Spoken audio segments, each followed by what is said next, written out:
Everyone, and welcome to Hay&Clay. We know that we must find new ways to build. Both scarcity of important raw materials and the climate crisis force us to reconsider our material palette. Yesterday they kicked off the UN Biodiversity Conference, the so-called COP15 in Montreal. And the building sector has a key role to limit the outtake of the natural resources. We know for a fact that all our building materials affect nature somehow, even so with straw and clay. But it's also likely that these materials can help us to reduce our footprint. There is not one simple answer here, and I believe that we must constantly look also for better ways to build with conventional materials. But let us also investigate what we tend to refer to as alternative materials, because sometimes the solution is right under our nose. Perhaps can clay, probably the oldest building material, also offer a solution for the future. Among many advantages, clay is still widely available almost everywhere on the planet, and it's perfectly reusable. Straw, on the other hand, is a surplus material from agriculture, and it's even often referred to as waste. It takes only one season for the plants to grow and to store the carbon, to capture the carbon, and then we can store it in our buildings. And both straw and clay have the great advantage that they go back to nature easily. And that is unlike most building material that we use. Still, there is little knowledge and a certain skepticism in the building sector. Even within the FutureBuilt pilots, I must admit, and we have few built examples in Norway. Therefore, FutureBuilt now works on a material report that Michael Lummertz will present in a minute. We also hope that today's seminar can prepare the ground for some exciting Hay&Clay pilots in the near future. The seminar today is a part of DEL&LÆR, a series of seminars from FutureBuilt. For today's seminar, we have joined forces with Asplan Viak and Forum for Trekonstruksjoner and Oslotre, who first came up with the idea. So our host for today will be Sigurdur Gunnarsson from Asplan Viak and Jørgen Tyko from both Oslotre and Forum for Trekonstruksjoner. But first, I will invite Michael Lummertz from Zero Emission Studio to come and introduce the material report that he's editing on behalf of FutureBuilt.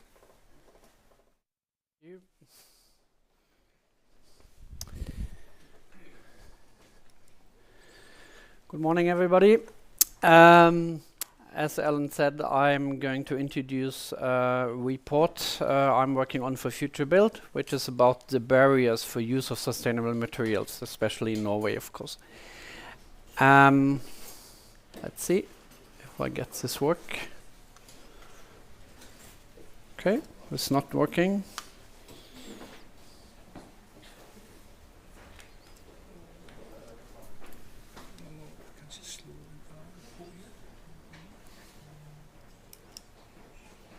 It's just good.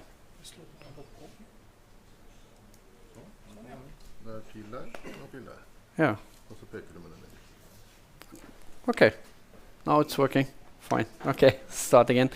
Just shortly about me and my company. I am the founder of Zero Emission Studio, a company working mainly with strategic concept development of sustainable buildings. But we do also CO2 calculations, BREEAM certifications, work a lot with choice of materials, and we're working for both architects and developers and trying to get early into the projects. And I'm working quite a lot with FutureBuilt projects and other ambitious projects, and I'm really delighted to have this opportunity to work in these kind of projects. And of course we look also in funding for the projects. That's us. So it's me. I've been working with sustainable building in almost 25 years and have also working with the sister program of FutureBuilt and developed different pilot schemes. So shortly about the report we're going to look into. In any FutureBuilt project, and of course hopefully also in more and more projects apart from that, the choice of materials has become more and more important in the recent years, as we are much more able to build buildings with low energy consumptions. The material focus is more and more important. And in addition to that, it's of course about the health. We need healthy buildings for the people who live and work in these buildings, and that's why these materials became also an extra focus on that when people start thinking about healthy environments. And this report on the barriers is just to show and do something about implementing materials in the project, because this is a problem in our sector, that these materials are not used in larger scales. You often have small projects where you try out materials, but you don't use them in larger projects. At least in Norway, this has been a challenge in recent years. In the end of the presentation, I show you just 2 projects where we have tried to implement and see how far they have come with that. We had some rounds with an expert group in this report and have concluded to look further into these materials. One is clay in general with different products. We're looking into alternatives to screed. So we want to find alternatives, still gypsum-based and cement-based screeds. We look into insulation materials. Again, alternatives still the usual as the common ones we are using today. Some materials are really difficult to find, especially like alternatives till foam products, like cellegummi in norsk. And then we're looking into these materials which Alan talked about, which are short growing but storing CO2 really quickly and storing that over a long time in the period. And that can be everything from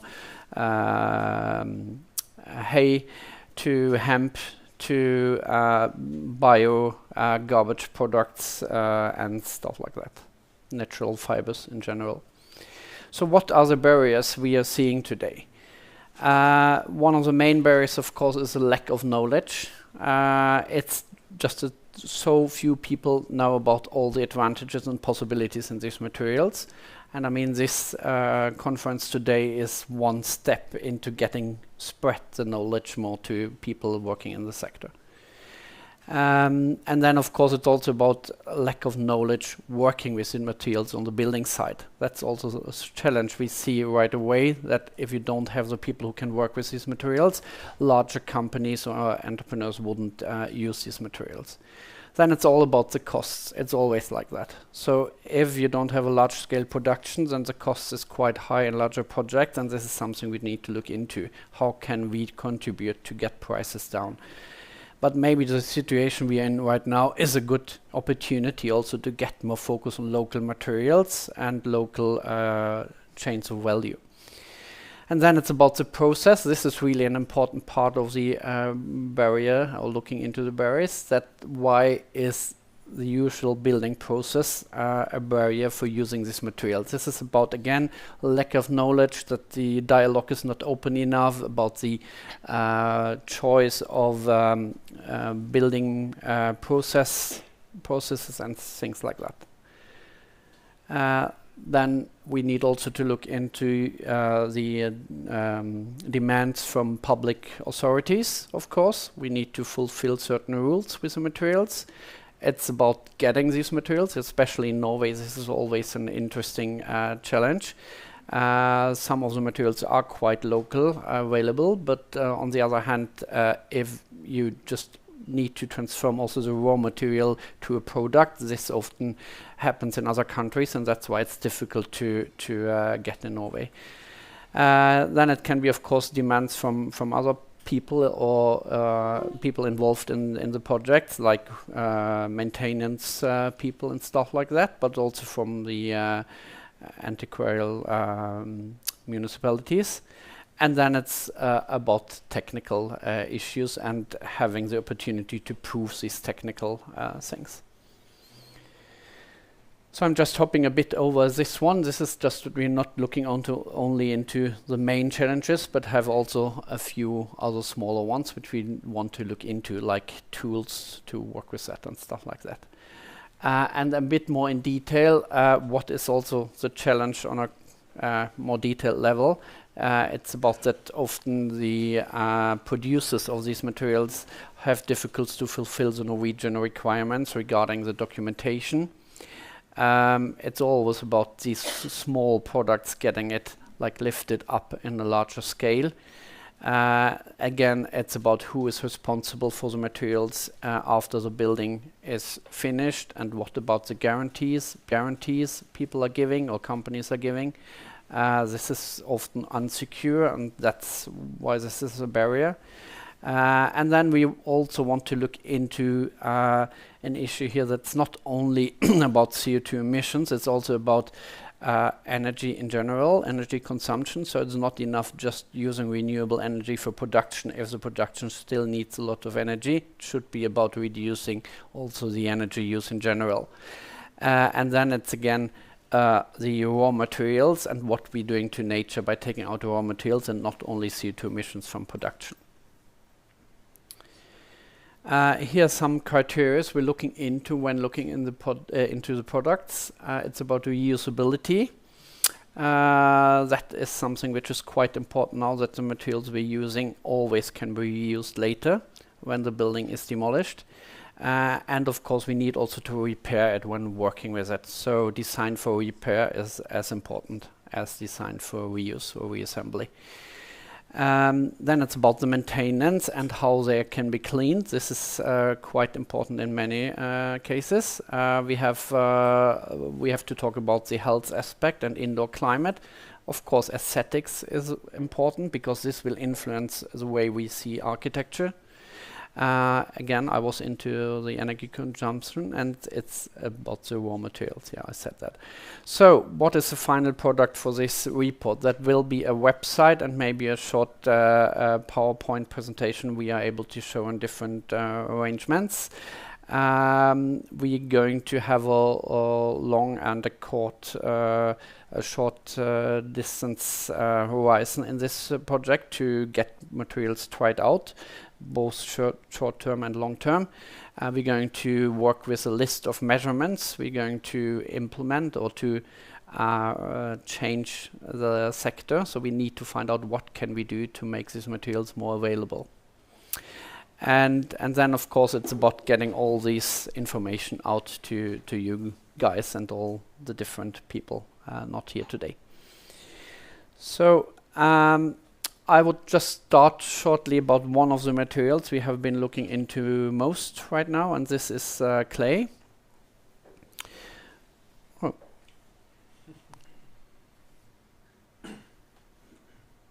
Okay.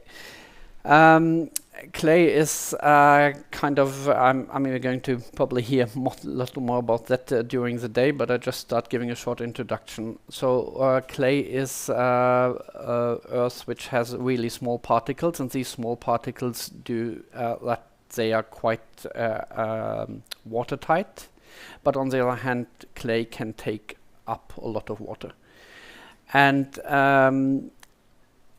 when clay is dried, then it has the ability, of course, to adapt to the surroundings and take up a lot of water from the air and give it away later again.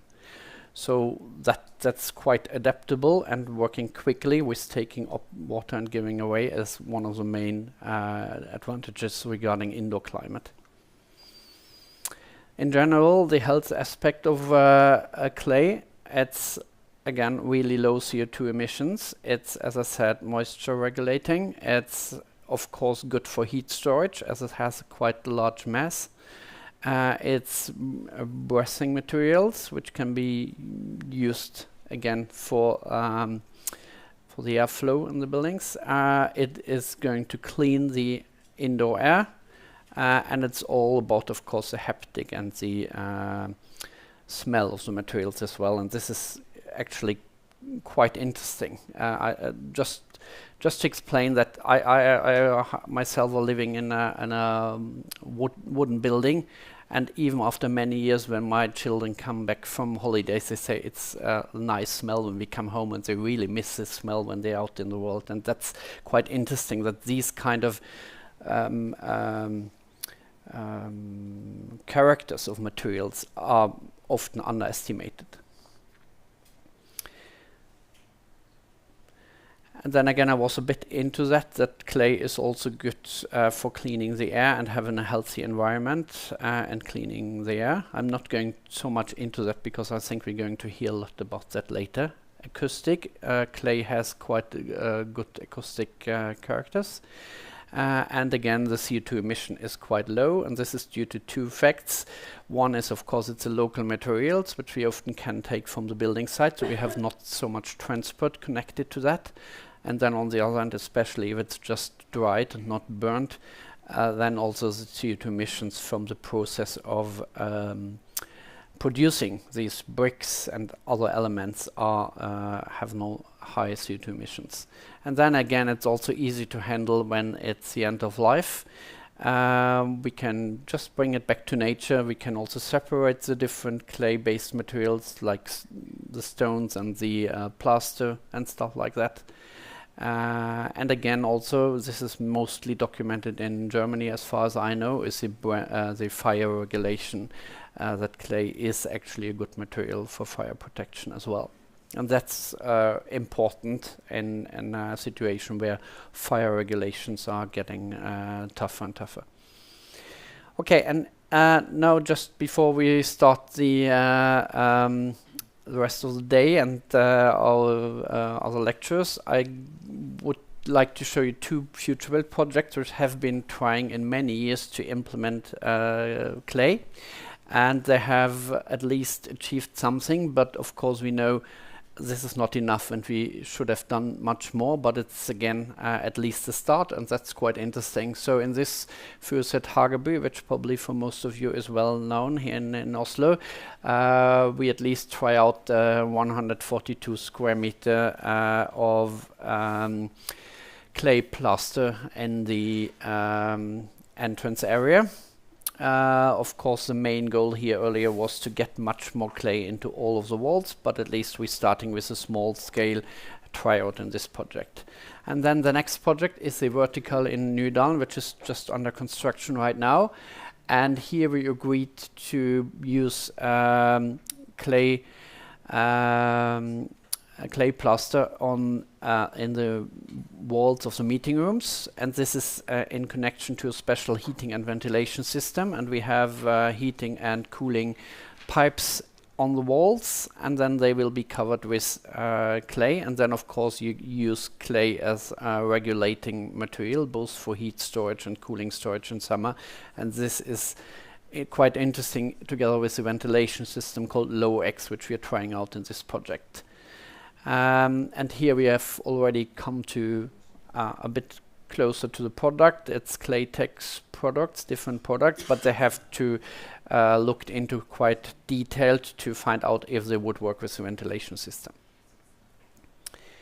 So with that, I would like to give the word back to maybe Erlend or Siggy. And thanks for listening, and I hope you enjoy the day.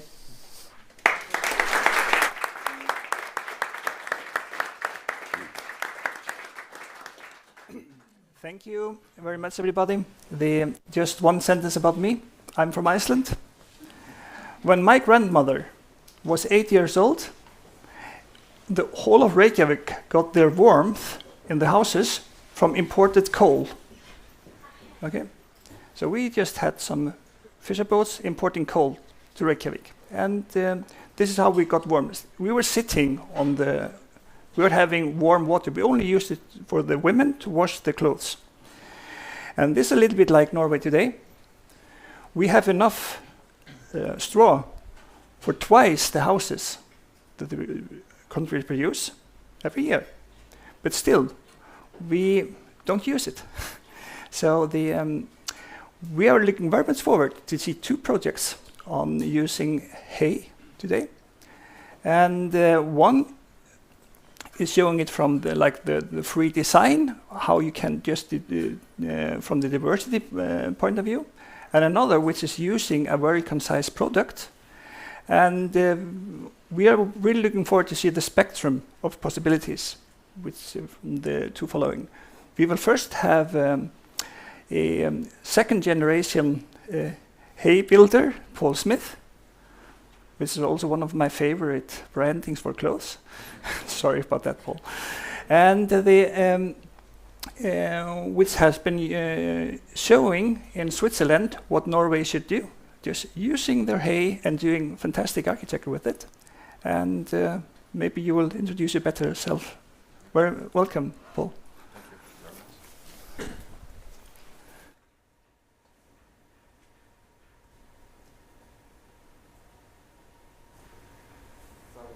Dear Sigurd, dear people from Asplan Viak, thank you very much for the possibility to show you some projects of our office.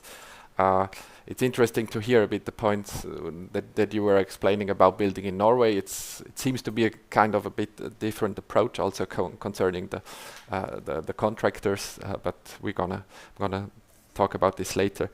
I made some cards because I don't know all the English words, so I hope it's gonna work this way. Yeah, my name is Paul Schmidt. I'm the CEO of a small architecture company in Switzerland, Atelier Schmidt. The company was founded in 1988, and at this time my father founded the company, and since 5 years I'm running the company.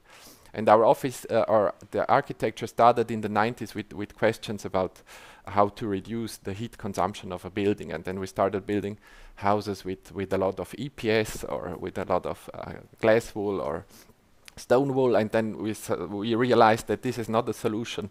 You can reduce the consumption of a house with using EPS, but it's not going to solve the gray energy problem.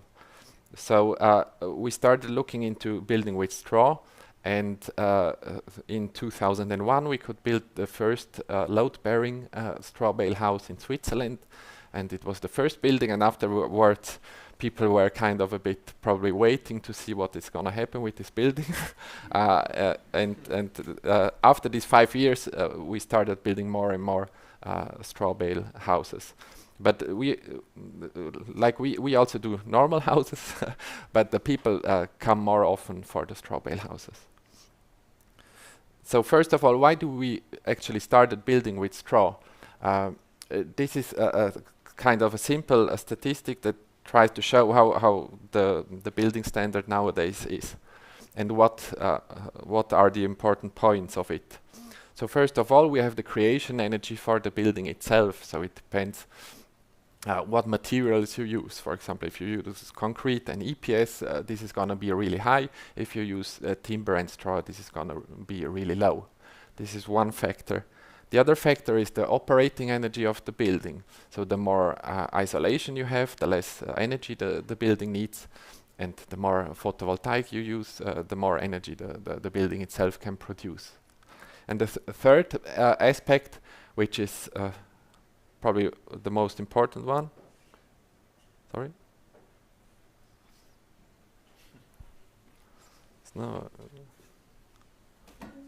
Okay, yeah, now. Sorry. The third aspect is the lifespan of a building. The most ecological buildings are always the buildings that are never torn down, because the moment you tear down a building, you destroy all this energy that was not only put in the construction of the building, but also the energy the building needed itself for all this time.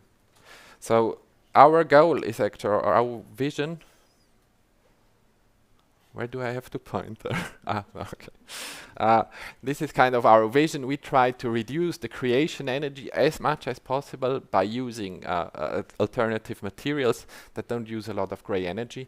We try to build buildings that produce more energy that they use, so that, for example, in this statistic you can see after 25 years, and this is always our goal, that after 25 years the whole the creation energy that the building needed is built down, kind of, and after 25 years, this building is net zero CO2. So the building after these 25 years, it consumes more, or the CO2 level just goes down and not up anymore.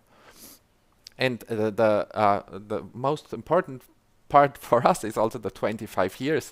We want to build houses and constructions that are not torn down after 50 or 100 or 200 years. We try to build buildings that prolong for a long time, and this is only possible with an architecture that is cultural based, cultural rooted, and that gives you a lot of possibilities to reuse the building itself. Only if the buildings seem usable for the inhabitants, then it's not going to be torn down. Otherwise, it's going to be torn down. And this is also the most important part, because it's the architectural part and the element of architecture in the sustainable idea. So it's not just not just using ecological materials. If the architecture is bad, then the building is going to be torn down after 20 years or whatever. So why did we start building with straw? We compared all the materials that we could use from the point of view of gray energy, and this is just a comparison. Sorry. For example, for 1 square meter of EPS isolation, I don't know, do you say EPS in English? Yes. Okay. You need around 900 kilowatt hours to produce this 1 square meter isolation. For stone wool, you need around 220. For glass wool, you need around 90, and for cellulose fiber, around 63. And for straw in general, about 20 kilowatt hours per square meter. And it's not only the gray energy that it takes, but it's also the CO2 that is inside the straw, that is kept into the straw, that is also an important factor compared to the other ones. And you also see the heat transition coefficient from all these different types of isolation is similar, but straw is really close to the other industrial produced materials.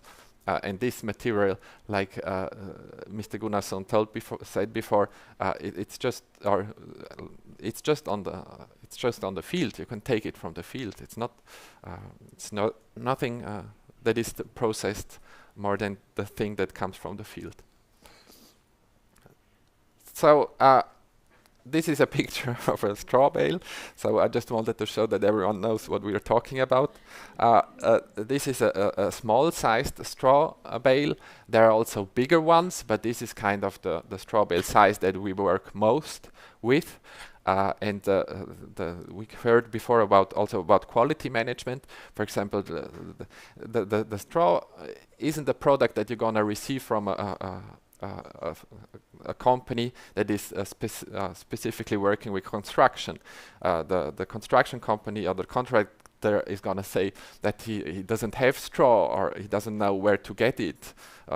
We also had a lot of these discussions in Switzerland.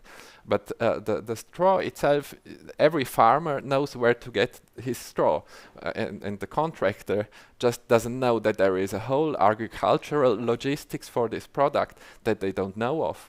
And this agricultural logistics is really really good, because every farmer can call today to the contractor, and he's gonna get his straw tomorrow. So this is but the problem is these are two different logistics. One is the agricultural logistics, and the other one is the construction logistics. And also with the quality management, the farmer knows how a good straw bale should look like, and no one is gonna give the farmer the guarantee that this straw bale is gonna I don't know, has these and these quality aspects. The farmer just knows it, otherwise he's not gonna buy the straw bale. And also this is also a highly industrialized product. The sizes are perfectly matched for the truck size. So the truck size is always 250. So you can always put these straw bales on a truck.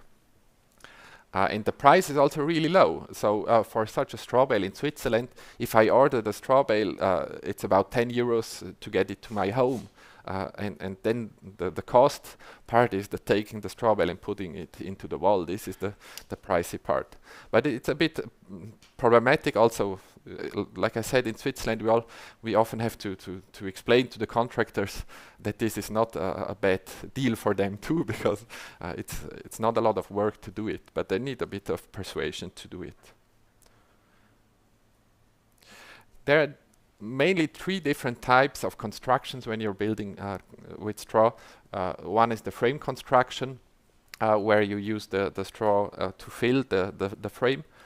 And there is the other, the second type, where you build up the straw bales kind of like bricks in front of, for example, a timber construction, or also another kind of construction. And we mostly use the second type we use for renovations, for old houses. And then there is the third type, which is the load-bearing construction, where the straw bale itself is the brick. So you don't need any structural parts beside the straw itself. And this is kind of the most advanced way to build with straw, because you reduce the gray energy from the whole wood construction too. So, and this is not a new invention. The first load-bearing houses were built in the middle of the 19th century in the United States. Because the farmers there realized that if they take the straw bales and they build houses of it, that it keeps you warm in winter and cold in summer. And also in Europe, the oldest frame construction with straw bales is in Paris, in France, and it's now around 100 years old, and you can still go and take a look at it. So it's not a new invention, it was always there. The process started with the invention of the straw bale machine, and then this started. So I'm gonna show you different projects where we tried to realize our vision, and this is the first one because it's a single house. But the why I show you this is because we could realize so many parts of our idea there. So this is in the Swiss canton of Bern, a single house that is in a small village. Where we had now I have to look it up, the State Office of the Preservation of Monuments. They told us that this building has to look like the other buildings all around. And for these houses in Bern have typically really big roofs. And the client, they wanted to have a really open space, a really modern architecture. And so that was at the beginning kind of a problem to get these two ideas together. But we started by doing a simple ground plan. On one side the garage, on the right side, and on the left side we had a wooden construction, a frame construction that was stiff in itself. So we started with this wooden construction, and then we created elements filled with straw into this wooden construction. Here you see the, how do you say in English? The section, exactly, sorry. We always have this idea of a sleeping bag, or the original idea came from the time in the military, where we had to sleep outside during winter time in a sleeping bag. And the marvelous thing about this, that you can sleep during winter time outside without the heating, and you're warm enough. And we tried to take this idea from the sleeping bag and put it into houses, because the house is nothing different. We are living in it. We have heating, but also by cooking, by showering, etc. You have a lot of heat that goes out. And this is the reason why we have so much isolation. Here we worked with bigger straw bales, so the wall is 80 centimeters thick. But this way you don't need a lot of rest energy, because all the energy that you produce in the house itself is enough to keep the house warm. Here you see this timber frame that we started with the construction. and into this timber frame we put these elements of straw.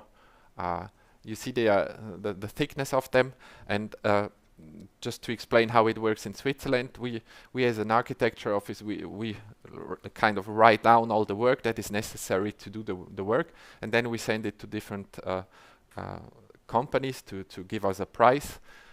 And for example, they often don't know the price for straw, and then they are unsure about this. But we always get different prices. The prices are really different often, but at the end we always find a contractor that does it for a reasonable price. So this is one of these straw elements. In this case, because the wooden construction itself was stiff, we could leave the straw open, so from the inside and the outside. And we worked in the inside, we worked with clay, and you can use the straw itself as a plaster base. We put the clay on it, and on the outside we worked with lime, because lime is a kind of really typical, especially in the Alpine region, to work with lime, and lime is water resistant in comparison to clay, which is not water resistant. So we often work with this clay inside, lime outside, and in the middle the straw for the isolation. So you all got all the perfect aspects of clay, which we heard is a really good product.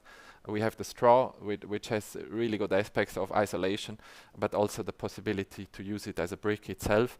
And on the outside, you have the lime, which is water resistant, but also open. So the whole wall can breathe. And this is also for the living inside. It's really a healthy living, because you don't live in a neoprene, but you can the building can breathe. And then you can see this huge roof that we had to build. We took this as a chance, and we started. We covered the whole roof with photovoltaic and solar thermy, but the problem was with this huge roof, still that the clients wanted a really open space and a light-filled house.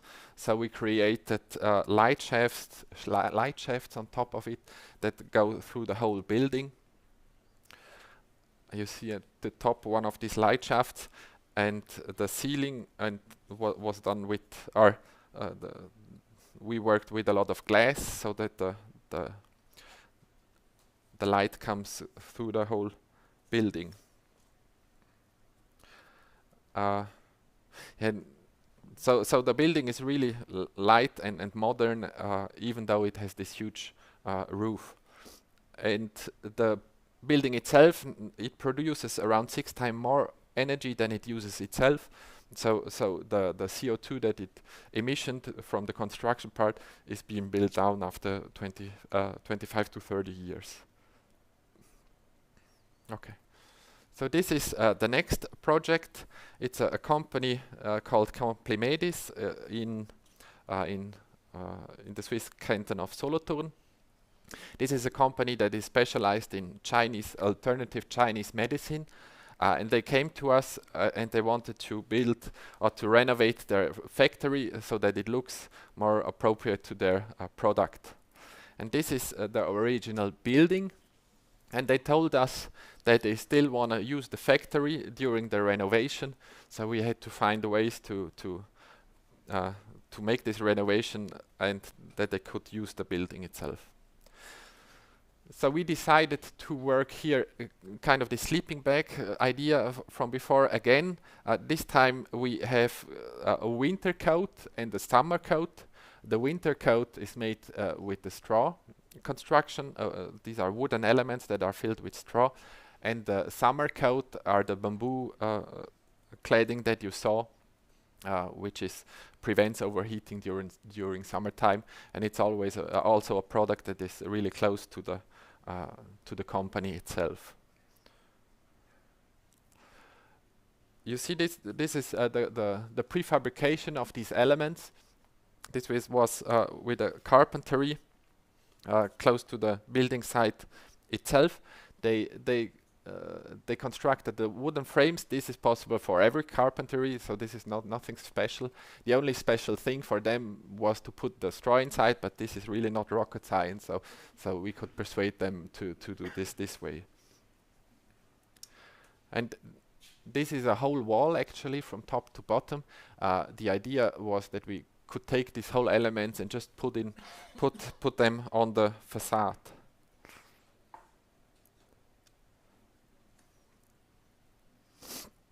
Here, this is a picture during construction time.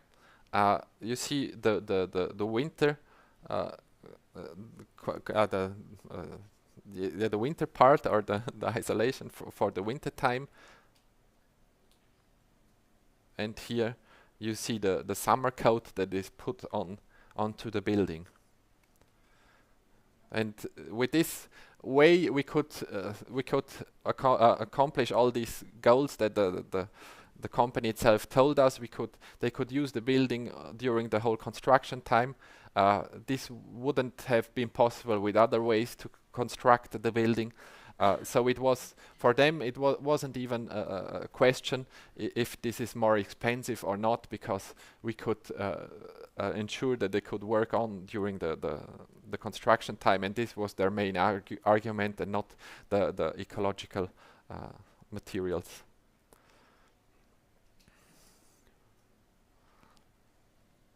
And at the beginning, it looked the bamboo looked yellow. Nowadays, it's silverish, and it looks actually even nicer than on this picture. Okay, then this is the next project. This was an investor's project in Nennikon, close to Zurich. The idea, it was the client came to us and they said they want to build. They want to build ecological, but they also want to have a return on capital, and the return on capital should be like the market return on capital. So we had to find ways to ensure that we could build ecological on the one side, but on the other side that we also guarantee the return on capital. So we made different decisions for that. One of the main points was, if you build ecological, the architecture has to be as persuading that people are willing to pay more for it, because people are not willing to pay, or often not to pay more just because there is clay instead of something other different. So we have to create a good building that has more qualities than a normal building, and here we tried it to do that. This is the situation of the building, and we put these 3 buildings on the outside of the building plot. So we created an inner courtyard with a lot of different spaces, public spaces. You start from a really public space, and then every inhabitant goes through a balcony access to his flat, and it gets more and more private till you're in your own front of the door, and then your entrance have your own entrance to the house. The idea, there were 2 ideas behind this. On one side, to create a village in a village kind of way, so that every inhabitant has their own house, a door, so he feels that this is really kind of his home, his house. And it's also interesting, people nowadays, they really look after their balcony, they are looking after this, so that was the idea. And on the other side, we wanted to reduce, because the expensive part is always the square meters warm inside the building. So we tried to reduce the builded warm square meters. This was the reason also for the balcony access, because this way we could do cheap access square meters to get to the apartment. And we tried to reduce and create as few square meters warm living space as possible to reduce the whole costs. And on the other hand, we decided with this structure to be very flexible. So the marketing company, they they said how many apartments they want to have, what size they should have, and they always changed minds. So we had to develop kind of a ground floor plan that is flexible and that you could also change in the last moment. This is the section of the building. You see again the sleeping bag really goes all around, even with the ground floor that we also did with a timber straw construction. So also to reduce the cost, again, we decided to prefabricate as much as possible. We not only created wall elements, but we created whole room elements that were prefabricated. And this way you had actually a simple way to build the house. It's kind of Lego, and it helped us that we could work during winter time. And on one hand, and on the other hand, because it was serial, the production was serial, the prices went down. And at the top, we could use the roof to put photovoltaic on them. Yeah, on these pictures, they were sold, the houses, and they were sold for. They were really fast sold, so after 3 weeks they were all sold, and this was really good for us because we had the idea, but we were not sure like how is the market gonna see this, and the people were really looking after something like this. And people were also willing, like if you go to the supermarket and you buy a biological apple, you are willing to pay a bit more for the biological apple. And this is kind of the same idea, just with living. And we really had to persuade the marketing company that this is possible, because the marketing company always said this is not gonna work because people are not willing to pay more for this. So this was then during the construction time. We started, or the contractor started with the concrete works. And the same moment we were working on the concrete works, the carpentry started working on the elements. Here you see now some wall elements that they were producing. Here again, just to let you know, we took two times the small straw bales, so 2 times 35 gets to 70 centimeters wall thickness. It's also possible just to do the 35 centimeters. That's also possible. And if you just take the 35, then you also reduce the creation energy, but the consumption cost not so much. But just if you think from an investor's point of view, probably 35 centimeters is more economical than working with 70 centimeters.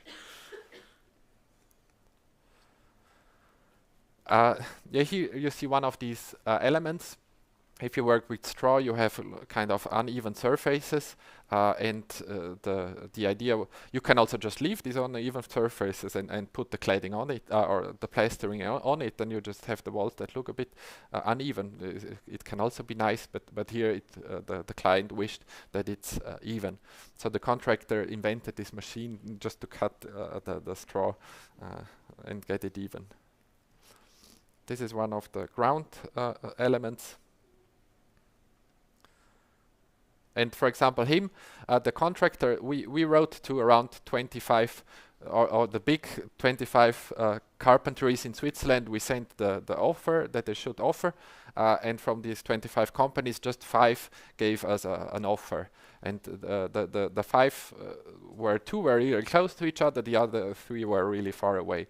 So we started working with this company.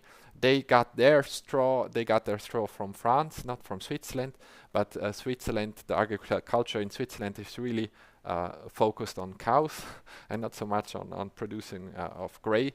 So it's cheap. Also, Swiss farmers get their straw from Germany and from France. So just. And then here you see these whole room elements that we constructed. The idea was we had to this serial production helped us that the price went down. And then we took these room elements. We took to another factory that we could rent out just for this space. And in this factory, we put up all these rooms.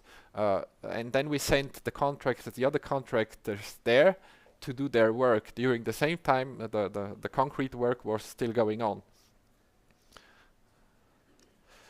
And here you see the plastering. You can use the straw bale as a base itself. So we did this. And we also put inside like all the electrician installations and all the plumbing, the heating, etc. It was all done in this factory. And we also put the underlay in these rooms so that it's dry when it comes to the construction site. And that's the way one of these rooms looked. Like the windows were also already in, the doors were in, and inside was also a lot of the stairs were done, etc. Then we came to the construction site, and then it was really like Lego, putting this whole thing together. And the main goal was to reduce the construction time, and on this way we could reduce the construction time for over half a year. So this was also an argument for the investor that they get the return on capital earlier than with another alternative way to do it. This is still during construction. You see at the bottom still parts of the third house that were built. This one was already a bit further. This is how it looks nowadays. You really see this balcony access gives you the opportunity that everyone lives kind of in a small town where everyone has his own house, and this is also an argument that we could sell the houses for a higher price than if it's just an apartment in a bigger house.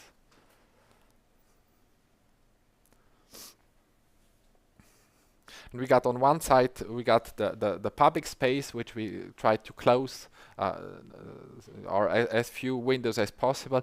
And on the other side, we open it up completely with light, because this is more public, private space, and people couldn't look inside. That's how it looks now. We could also use the whole roof to do the photovoltaic. And in Switzerland, since for the last 2 years, it's possible now that you can create your own small power plant company, and that you can sell yourself the energy. So we created a kind of a small energy business, and the inhabitants, they sell each other the energy, because some are going outside to work, others are staying at home, and the idea is to maximize your own consumption and to amortize faster the investment that you did. And then the last project I'm going to show you. I think I'm a bit late, but this is kind of a next step project. We tried to see how far can we go with straw. And the inspiration for this came from a travel to Italy. This is in Apulia. They are called tuli houses, where they just use bricks and don't use any timber roofing. They just take here you see it. They just take the brick and always step it a bit more inside, and this way you get a roof. We took this idea and we thought this should be possible with straw bale too, because straw is kind of a brick, similar to the stone. And we persuaded this company, which is a gardening company. They had their new headquarters built there, and this is a load-bearing construction. Not the other part was kind of a frame construction filled with straw. This is now load-bearing, so it's important if you work load-bearing that the floor plan is symmetrical. This is really important. Otherwise, you have the weights that come down differently, and then you got other problems. This is the section. The idea was really to create a huge space inside for as low cost as possible. And this is actually really one of the cheapest buildings that we ever did, because it actually worked really good. We started by putting columns into the earth. The idea was also not to damage the ground.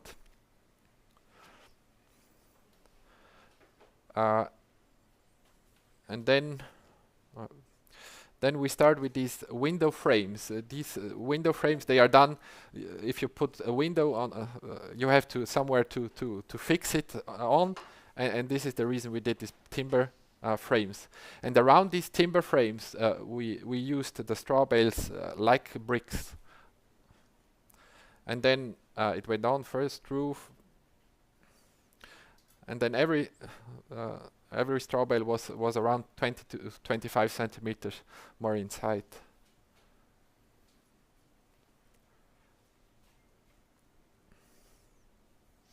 And at the top we put a huge window so that the light comes from the top.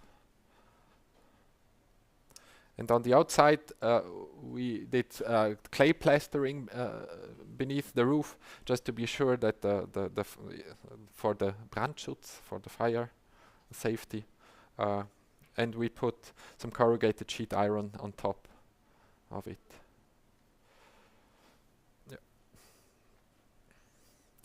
And this is during construction time. You see the window frames. Then we start with the straw bales like bricks. We put them around, and then you're at the first ground. And here, this is the important part. If you work with load-bearing constructions, here you see the bit more specific. The straw bales are always a bit higher than the wooden construction itself. So at the beginning you got some air between the two constructions, and then as soon as you put the weight of the roof on top of it, like the straw bales are pressed even more till the floor comes down, and you can fix it, and then it doesn't move anymore, and the straw is really compressed, and you can't get it out of place anymore.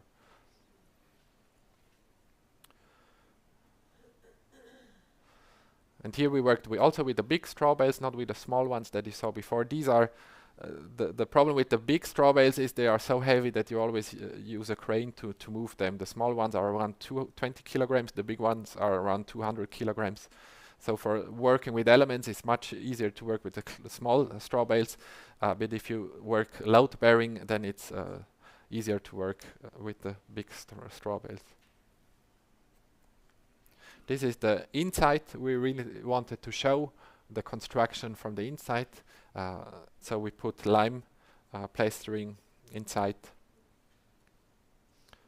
And now they also rent out this place for weddings or similar stuff.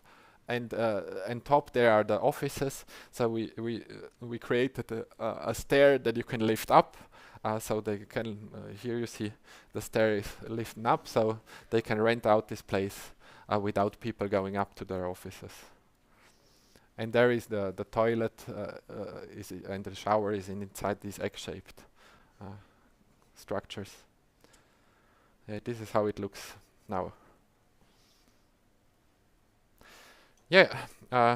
I just want to really say to you, this is really no rocket science. Really, it's an easy way to build. It's nothing complex, and I really don't understand contractors that don't want to do this, because it's the material is cheap. It's a easy way to work, and it's not complicated. And it's like Sigurd said before, it's there, like it's under our noses, and we don't use it. And also the idea, it's there everywhere. So wherever we build, we try to get the straw from the place where we do the building, and this is really the easiest way to reduce the gray energy part of buildings. Okay, so thank you very much for your attention. Thank you.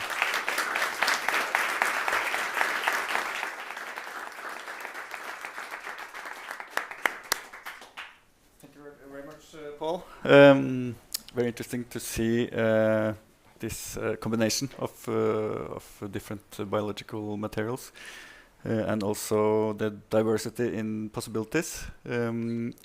With this seemingly simple off-site prefabrication process, it's very admirable to see how far you have come. We will wait with questions until after the last speaker, which is in this bulk, considering straw buildings. It's Karsten Gjelde. He's an impact investor and house builder, aiming to erect the first Norwegian building using the straw and wood-based building system Eco Cocon, which is a cradle-to-cradle based system claiming ultra-low emissions using annual plants. So, Karsten. Thank you very much. Just checking on the clicks here.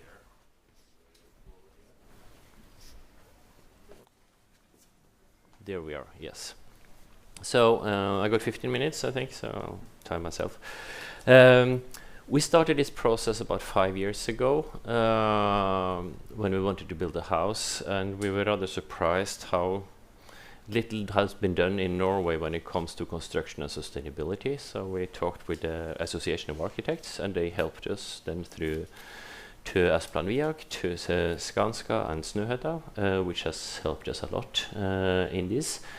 We had a house completed, drawn, applied for last year, which was unfortunately rejected, so we had to move back to start. The advantage is we learned a lot of this, because the first building we wanted to make it more like a symbol building, a tall one, whereas now from all the learnings and going back to start again, we wanted to look more on the cubicle principle, because that is, in terms of insulation and surface, that is the most sensible way to do it. We also wanted to have it at high standards. It's great with clay and hay, but we wanted also to showcase that this is possible for like a more upmarket building, and not just like a very restrained building. So we've been trying to have 3 standards in mind when constructing this. Is power house standard, the passive house, and the eco-labeling. This is then the building now in profile from the sides. So you see like the top. This is a sloping property. It's about 11 meters from the road, which is, the road is here, and up to the surface where the house is. So that is putting some challenges. So the way we solve this is to put like the basement and the garage in front, and the building itself in back. We also don't want to move too many masses on the property, but some will have to be shifted.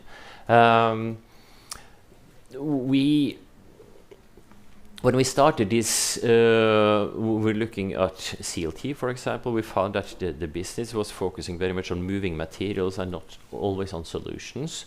Fortunately, we're working close with Sigurdur, and he suggested then the hay solution, which is, when we looked on all the climate statistics and emission, it just knocked out everything else in terms of emission, and made very much sense in this. We also want to a certain degree, look for a close to off-grid principle, and have independence also on the water. Basically have something which is completely independent would be a cool thing. This was pre-war and these situations, but we think in like an overall perspective, to have more independence on each building makes some sense for a society and resilience. We also wanted to have the possibility to have some to live there like permanently, not go out of the building, to have exercise, to have work, to have like a closed ecosystem for that. And we wanted to have a flexibility in the utilization of the building over time. So even if it's cubicle, there is like one central point of support in the building, but apart from that, all the walls can be, for future repurposing, be changed. And then we also been wanting to address it, like the expenses for the construction should be low by using elements and smart solutions. So we're prepared to pay a lot of extra for the planning part, but we hope that the construction part will not be too excessive compared to a similar build. It will be a little bit more expensive, but if that part can be a showcase, that is possible to do it within this range. Yeah, the challenge is also there is a house today, approximately where the current house is. The current house is located here. We're going to use that basement. It's from 1929. It's not insulated in the wall, so it's a cold already now. It's cold. It was last refurbished in the 60s. It's a challenge to get up to the house in the winter, or it's a driveway which we need to clean for snow. We're going to get older. We wanted to have a simple life here. And it's a nice view also from the house, so this is also something we wanted to bear in mind. Here are the eco-cocoons, and they are produced in Lithuania, compressed with 7 tons. For us, a very sensible way of producing. I can talk a little bit about the possibility of using this in Norway, but the way we are, for us, it will be imported. And this is also what we saw, unfortunately, that a lot of the knowledge we had to seek also outside Norway. And again, also thanks to Asplan Viak for a lot of help in a lot of processes, and also directing us into the various perspectives. Yeah, this is just like the layers, which is showcased here for the clay. Outside the walls, we're planning to have PV. Probably will have like a light gray color, because a lot of the challenge for our house is the heating or cooling in the summer. The building is going to be too hot, simply. There's very few months where we actually needed heating to it because of the sun radiation. The other challenge was the basement part. As you see here, the basement is in the front, but we didn't want to use concrete, and that was one of the what has taken us so long. Has sometimes we've been hitting resistance that we haven't found solutions which we've been comfortable with. Now we come up with a CLT solution underground with a Swiss engineering company, with membranes on the outside, measurements on the moisture level. It gives a little bit on the restrictions on the way we're using it, but we think this is it's a cool way to avoid the concrete part. We have worked a lot with concrete. We really wanted to use concrete because there's a lot of advantages, but emission-wise, we didn't solve it too well. So here we see the building from the south. This is the basement where we're driving in with the cars. We have a swimming pool there, which is like counter current, so it's about 4.5 meters long. And then there's an elevator in the back, so we can go have access also later in life. And we like to have many staircases because that's good for movement. This is the Swiss construction company for the timber structures, and which we'll probably use underneath the building. We'll probably use glassopor underneath the pool, which we've been struggling with how to have like underneath a pool in ground a material.Maybe we'll use cell glass there. We haven't concluded on that, but that might be one material to avoid concrete. The floor slabs, we're using planning to use lignotread. That is also because they've been used in combination with the eco-cocoon in the past, and it makes sense. The material use, I mean, CLT on like horizontal doesn't make sense. It's too much materials. Here's a lot less material. It's also acoustically, and it's coming in element, and we're filling in with gravel in between to weigh it down. So it's an old. We have it in Norway. The same principle with blåse leire. So it's taking a little bit from the past of historical experiences. These are the green roofs. So it will be then a front. Over the garage, it will be here, and then we will have a green roof. We think that we have sufficient PV on the walls to avoid having. Originally, we wanted to have a PV on the roof, but we found it was cooler to have it green and also to have a terrace there. And we should have sufficient energy with what it is. So that's the design part. I'm more on the climate and CO2 emission society, but this from a design perspective, it makes the building look cooler. The driveway has been another challenge to find a way to do that. We would like to have it carbon negative. We would like to have it permeable. This is per se, it's not permeable, but it's carbon negative. It is based on lignin, replacing the bitumen in the as a binding material between the gravel. And it's a Norwegian company, so that's a cool thing. We would like to have some food production. Originally we had planned for like an 8 square meter room. Now we will have that as a part of the staircase, so we will show it. We have some challenges there because we cannot put it all the way to the CLT wall underground. But anyway, we will live with that, so it's being designed a little bit differently. But the point was to produce some of our nutrients ourselves and also reuse some of our urine to plant nutrients. That is more like a cool thing because we will just be a few people living there, but it's a principle of like reusing everything on site. We're trying to minimize the level of technical installations. We think that the tech solutions that have been designed by the suppliers industry, we would like to see what is. We wanted to have like all natural ventilation and have been working on several concepts on that. Now we're probably ending up with a hybrid, but we can take in cold air from the basement level and then ventilate it on the top of the building, and it's 5 levels, so there will be sufficient elevation to do it. We will have geothermal. We calculated we could nearly go away from that. On one point we were looking at deep geothermal, like 1500 meters, which is bringing water at 32 to 34 degrees. It's not too expensive. It could be worth it, but we just didn't need all the energy. So if you're making a big building, it makes a lot of sense, but for us we will manage with less, and we will actually need the water also for cooling. We might have 2 wells, we haven't decided. And we'll have also the cooling will be in the walls, so waterborne in the walls, simply to keep the temperature low during the summer. It's going to be warm. And then we have a garden shed in the back. That's we have been looking a lot on recycling of material. It's really challenging for a single house to do that. Because you need a planning horizon, you need to block off the materials, keep them on storage, etc. At the end of the day, what we'll probably do, we will this is a garden shed of about 20 square meters, which will have like an office insulated and a shed. And we'll probably try to reuse most of the materials from our original building. And then there was a little bit question from Sigurdur, is also how can we bring this to Norway instead of having the materials delivered from the Baltics. To be very frank, I'm not too positive on Norway and climate. I used to live abroad for many years. I was very proud of my country.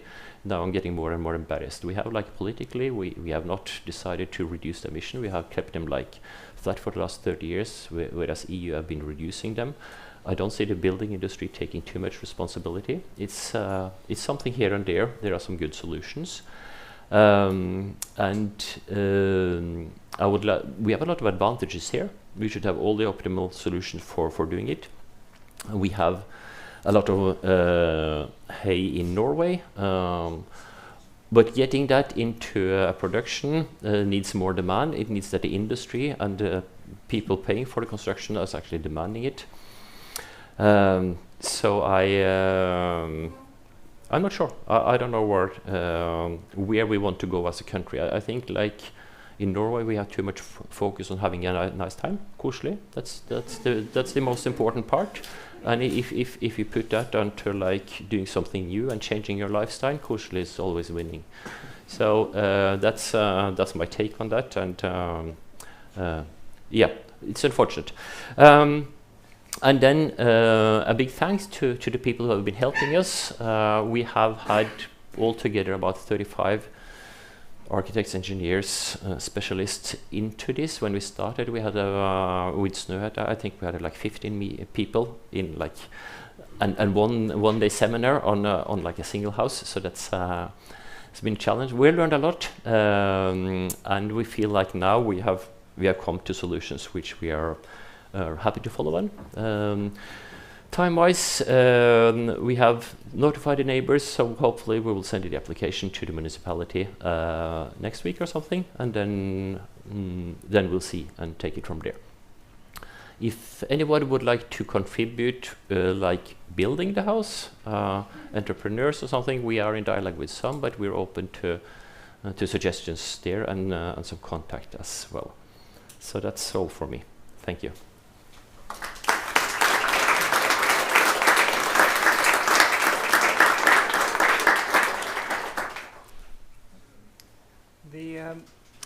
We would like to have now a short discussion with Paul and Karsten on the possibilities and the disappointments of building with hay, and just one sentence to you, Karsten. You may be embarrassed being a Norwegian, but you cannot imagine what's being Icelandic. So, Paul, would you care to join us? We were thinking of. I know that Terry did not like us to sit; he wanted us to stand. But I think we'll try to do the sitting anyway. Is that okay, Terry? Okay.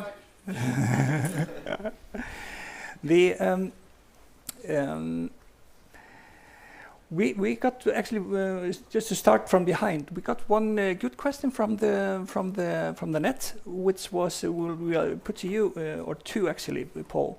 That are there any limitations on what kind of corn what you can harvest to use in hay in buildings? Mm-hmm. No, in principle you can use rice, bygge. Yeah, in German hafergerste, meal, roggen, and in Norwegian hafer, bygge. So this is all possible, but the important thing is that the straw doesn't have any nutrition anymore inside.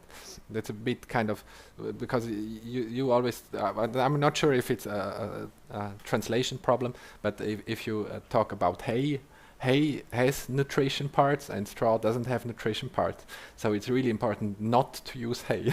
So you need to use straw, otherwise you get animals can get their food from it, and this is important that this is not the case.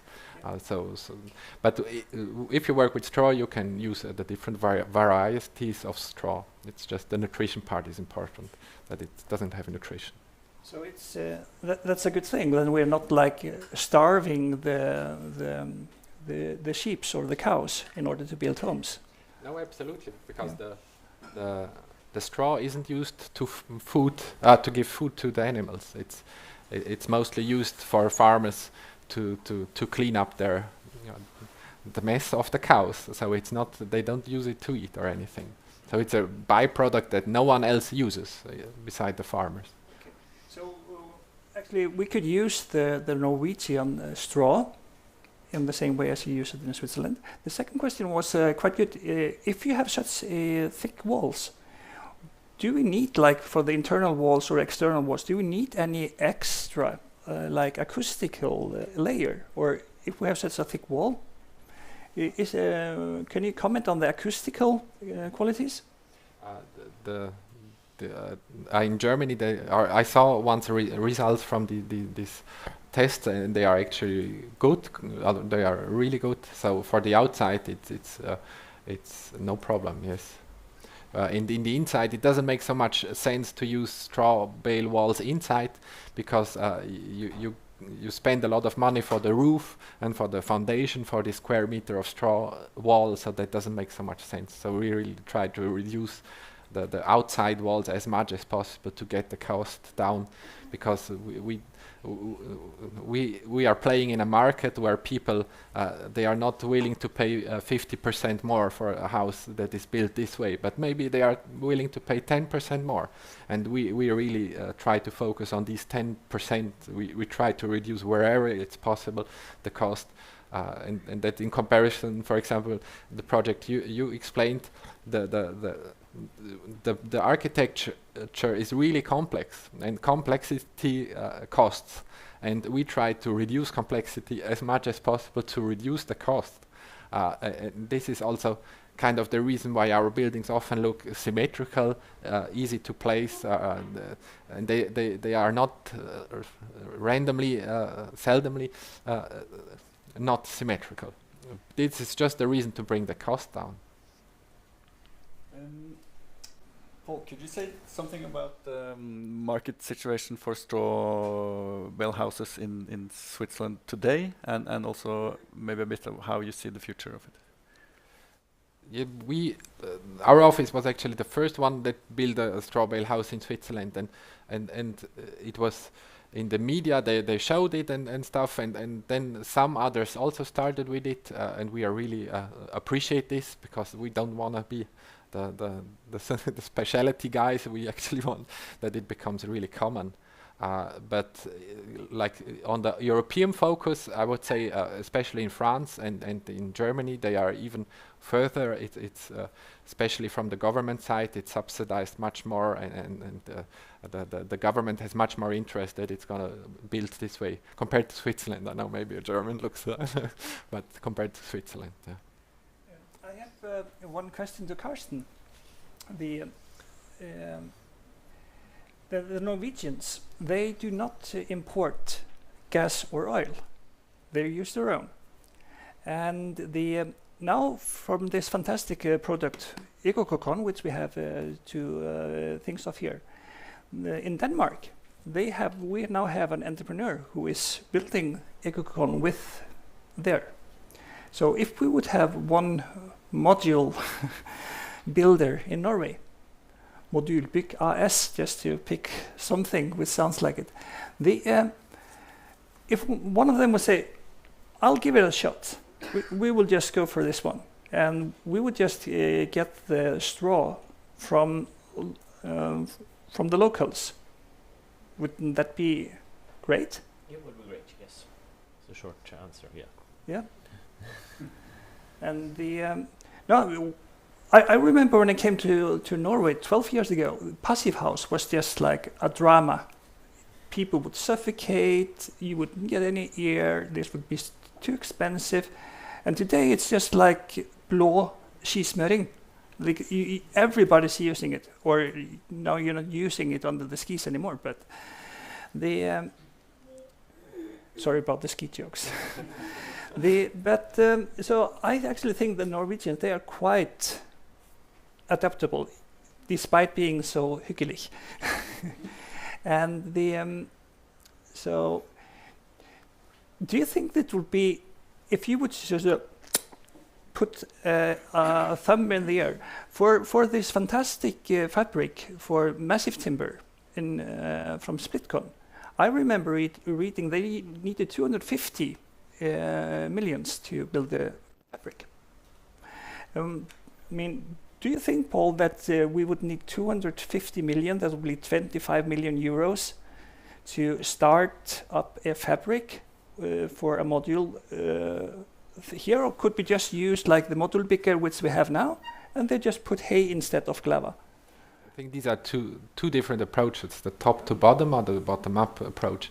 And I think the top to bottom approach is, from my point of view, the wrong one, because all this knowledge, these resources, they are already here, and we go to, if there is a carpentry in the village, we ask them if they were willing to do this, and then we try it, and then if they see this is gonna work, they are willing to do this. And now we got a kind of a network in whole Switzerland, where we also, with bigger carpentries, we know that they are willing to do this because they know it works, and we do it this way. But I think this is much easier if you start at the bottom and go up than if you start at the top and you go down. Because the barriers are much higher if you start top to bottom than if you start bottom up. I completely agree. We're also investing in several companies, and also what we see is when you start with finding solutions, finding market, getting experience, getting showcases, and then taking it up. It doesn't cost money, but you need a compressor to press it down, and you need some wood elements, and you need some good carpenters, and a few people. That's it, and then you can start producing it. You need also drying facility for the straw. Have you been out in the Norwegian market to see if it's any interest? We have been working with Kreatera and EcoCocoon because they have a plug-and-play solution for us, and they have long experience. So that's the simplest way for us. We have 2 questions now from the public. Just so, and then we have the pause. So can we just have the first one? Ja, den er på. So just briefly, you said it was hard being from Norway and seeing this, and Iceland. Then try to be a civil engineer from Denmark, specialized in straw and clay, and living here 10 years. That's me. I am the local partner of the EcoCon. So talk to me about that, whatever. I wanted to add that in 2015, 2 straw bale houses were built here where we had to import straw. It got imported from Poland because that's where they had the contact instead of Denmark, Sweden. It's simply because straw gets wet sometimes and you can't really trust such circumstances. So you need to plan ahead. It takes often a warehouse. Farmers, the straw they save for the animals. What they don't save usually stays in the field, gets plowed down, or in Denmark they start burning it, which is better than burning all of your trees from Norway, as we also do. So that's one issue. Another issue is... To the question? Yeah, it's about the certification. That's really hard to get on the market. Currently, we have 15 companies in Europe making panels like the one you see there in front. And it takes a lot to get there. And I don't know how you manage that in Switzerland. Because there you take random bales. In Germany, you get certified the bales in order to have them in the right quality. Because a bale is not just a bale. Some bales are a real mess. Our panels, we don't use the bales, we mess them up so there's not a cold bridge in them. There's a lot of knowledge in it, which I'm wondering, how do you manage this whole certification process? And by the way, I'm really grateful for the update. I've been following you for 20 years and your dad is a big hero of mine. And he started with big bales. Yeah. Yeah. Thank you very much. This is really an important question. We get this, especially if we work in Germany or Italy, we got the same problem. But in Switzerland, we don't have a certification. Like, you can use whatever you want. The government doesn't tell you which way you have to comply with the rules. But the way you build the house, it's up to you. And you don't have an engineer who checks if this is gonna work or not. It's like it's up to the people who build the house.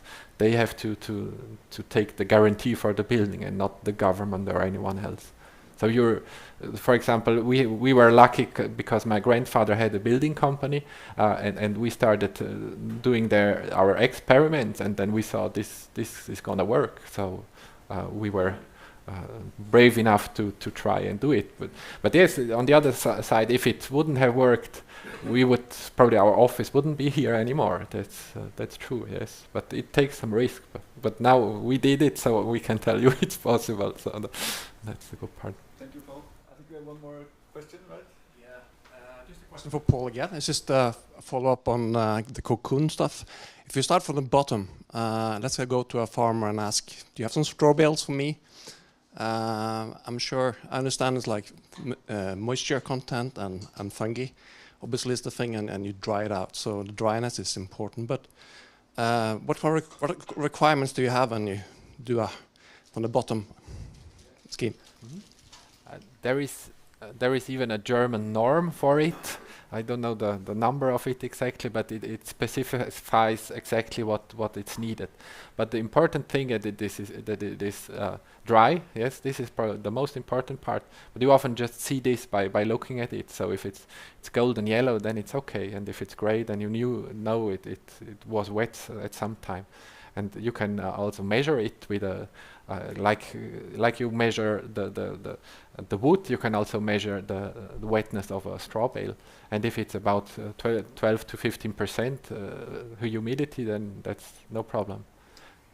I suggest that we continue the discussion in the pause. And thank you for excellent lectures. Thank you for clever questions, and looking forward to a good pause and then to continue. Thank you.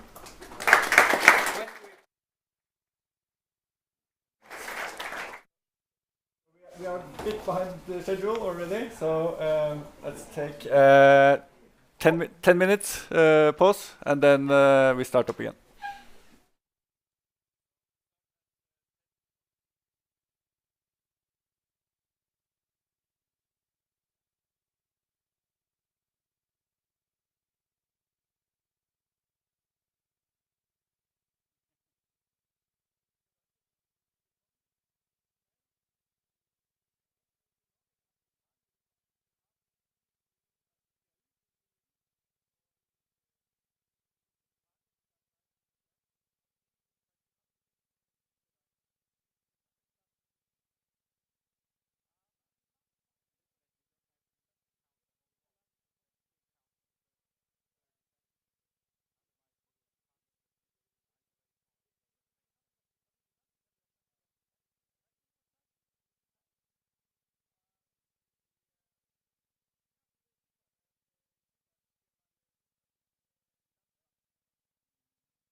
So, am I online? Terje? So, dear all, thank you for being so much on time. Sorry for breaking with the Norwegian hyggelighet. There's no more gemütlichkeit here. The next session, we are very happy to have two very capable young women talking about, in a general sense, how to approach ecological design from a very different perspectives. We have Andrea Pinochet, who's been doing fantastic work here locally in the Oslo area with the architectural school, and fantastic how much you can do with little means, and really looking forward to that. And then we have one of our most fierce competitors, originating from Stuttgart, Knippas Helpig, from Stephanie Grun, sorry, and who are just amazingly doing very different buildings all around the world and using materials in a very creative manners. So there are very many ways to roam, and looking forward to a very nice coming session. Andrea, the word is yours. Thank you. So, let's see. Do I do that? Yes. So I'm going to talk very briefly about clay. I just want to introduce a little bit what clay is.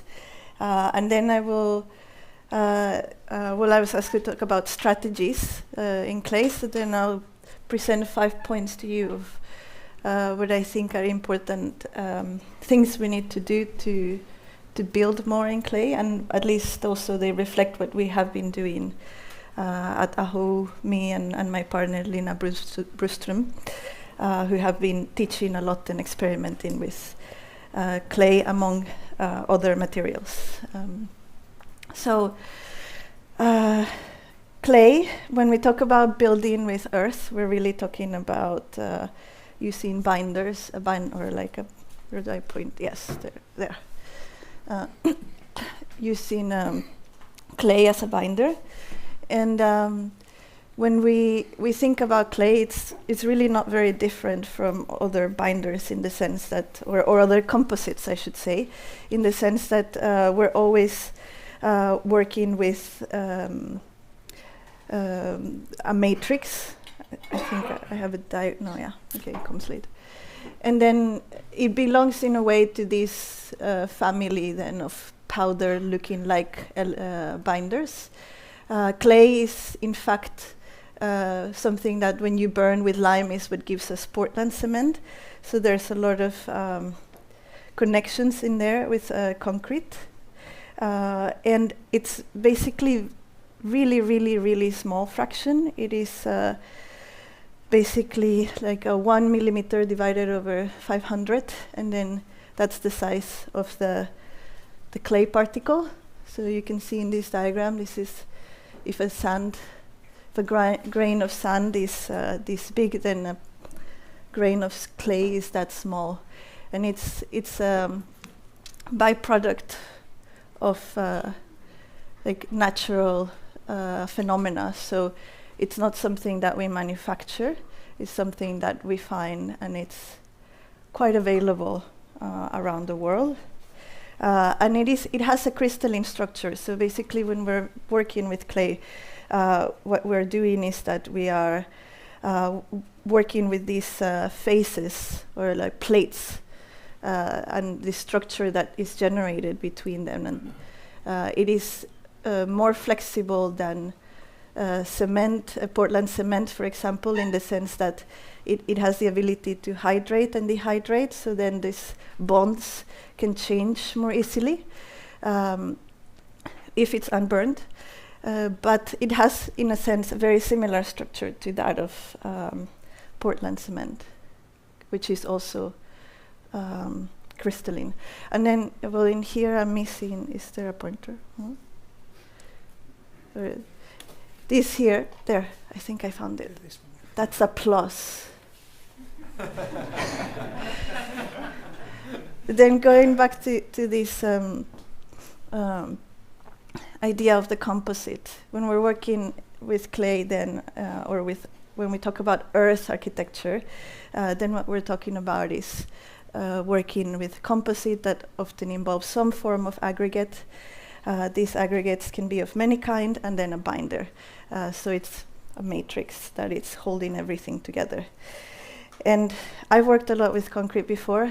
I have a bit of a specialty on it, so I can help to always remember that in material science, concrete is much more than just Portland-based concretes, but it's understood as a composite of granules that are held together by a binding agent. So therefore, earth is a concrete made of clay.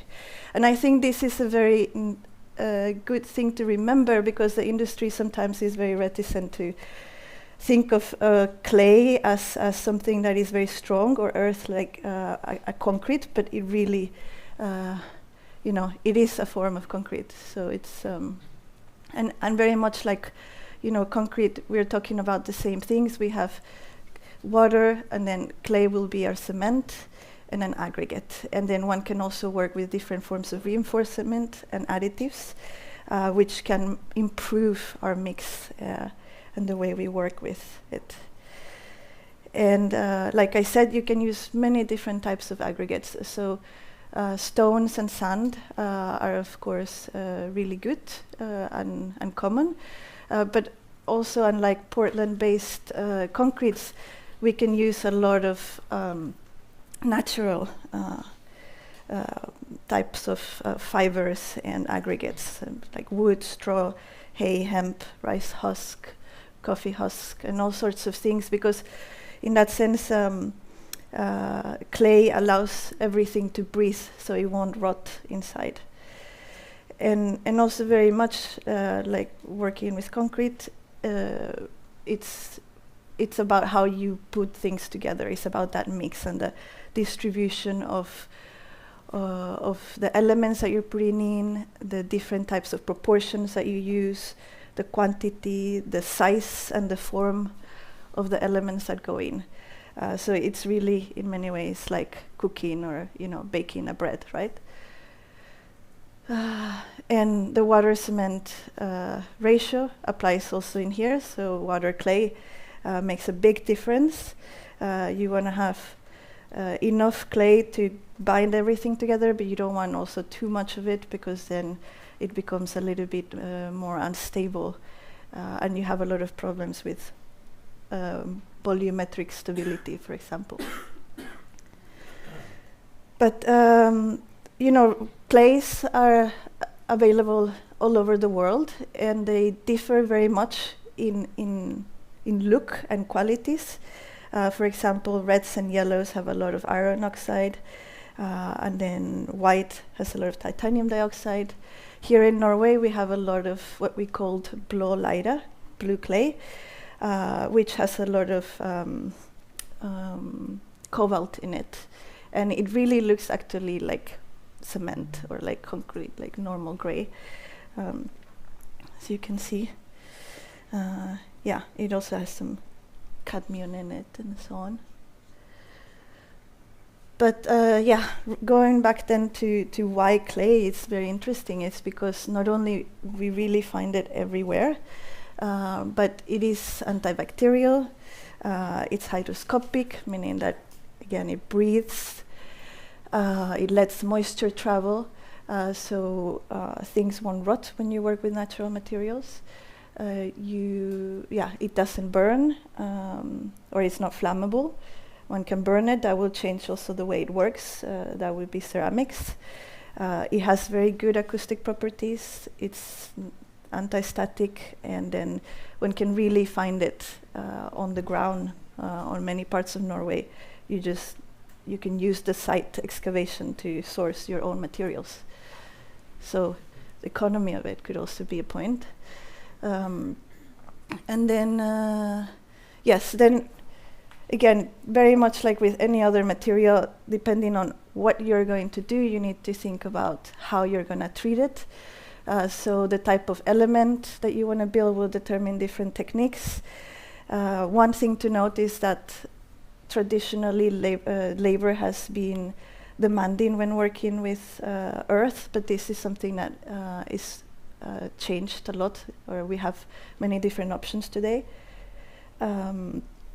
So it tends to take a little bit of time because of its relationship to water. It's not like with Portland cement, for example, you have a chemical reaction that occurs really quickly. With lime, it's a similar reaction that occurs more slowly, but with clay we don't have that chemical reaction. It's a mechanical reaction, so then it takes time for things to stabilize and harden. And one has to, of course, consider how we will be exposed to what type of weather, and then also plan ahead, thinking about maintenance. And yeah, this is again to remember, like, it really is found everywhere. So it's a very common material, and it's something usually, maybe some of you know this already, but if you dig usually about 1 meter down, that's where you find big deposits of clay. And then what you find in there is also often varying in amounts of clay, so you have to study it. But then it has been a material, because it's everywhere, it has been a material that has been used for centuries. So here come my 5 points, done with my introduction. One, we need to learn from the past, because we have so many good examples of really incredible works of architecture or infrastructure done just with clay. These are, of course, this is in Africa, and here we have in China.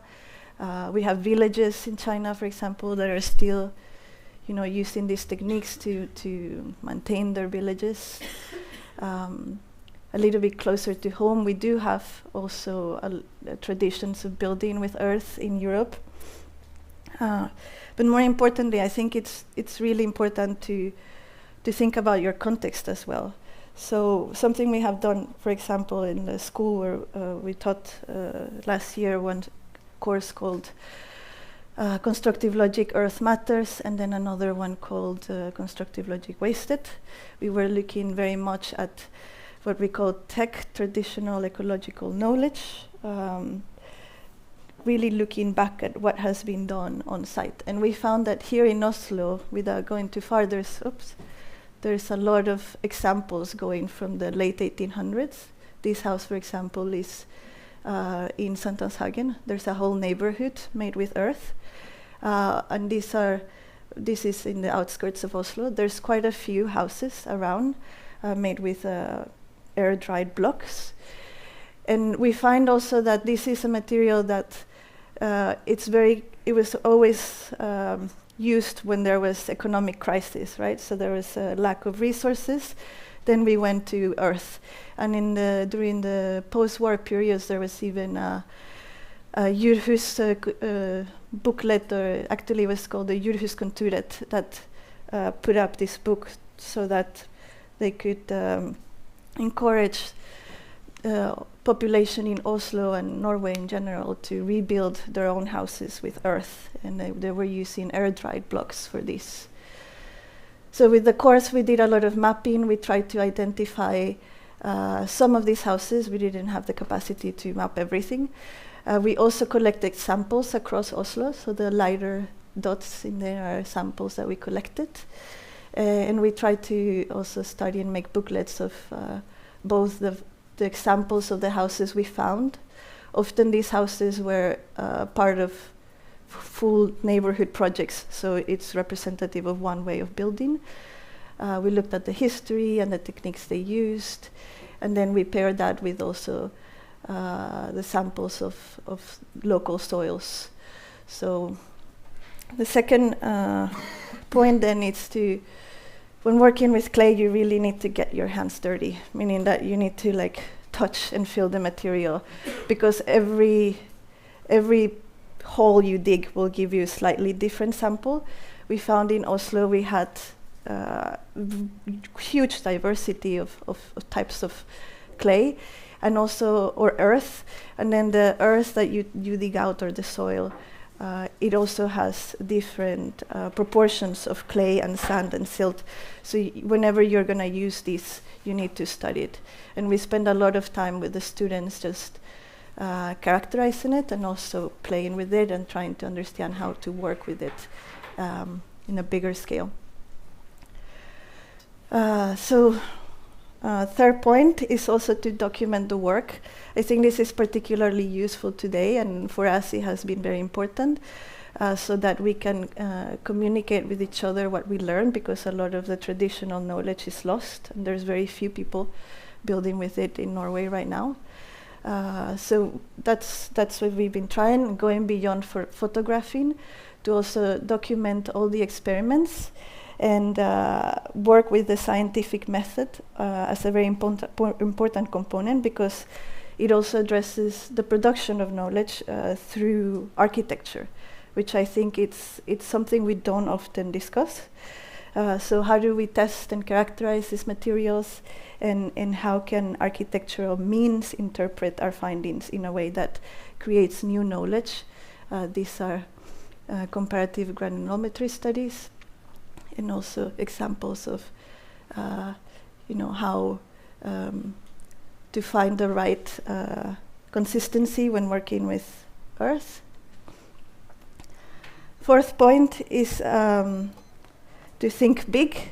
And when I say think big, I mean scalability. I think our biggest challenge right now is not to build houses, but is how to scale, how to build bigger buildings with clay. So we have been looking a lot at logistics and trying to work with industrial scale buildings and programs with the students, to think about also mass production and how to deal with labor in a different way, especially in the Norwegian context where we have very little access to labor. And the last point is then to share it, to share this knowledge, make it accessible and make it fun. And in an attempt to that, we have also tried to make exhibitions with the material that we have produced, try to get everyone to work with it. This is not clay, but it's part of one of the studios, and we have a student there. I think you should talk to him about also hay and straw. He was very keen on that difference. And working with different types of fibers, for example, and not just in this case, we have also experimented with hemp and limes and different types of binders, trying to understand what is the effect of mixing them together. And that's it. I think that's,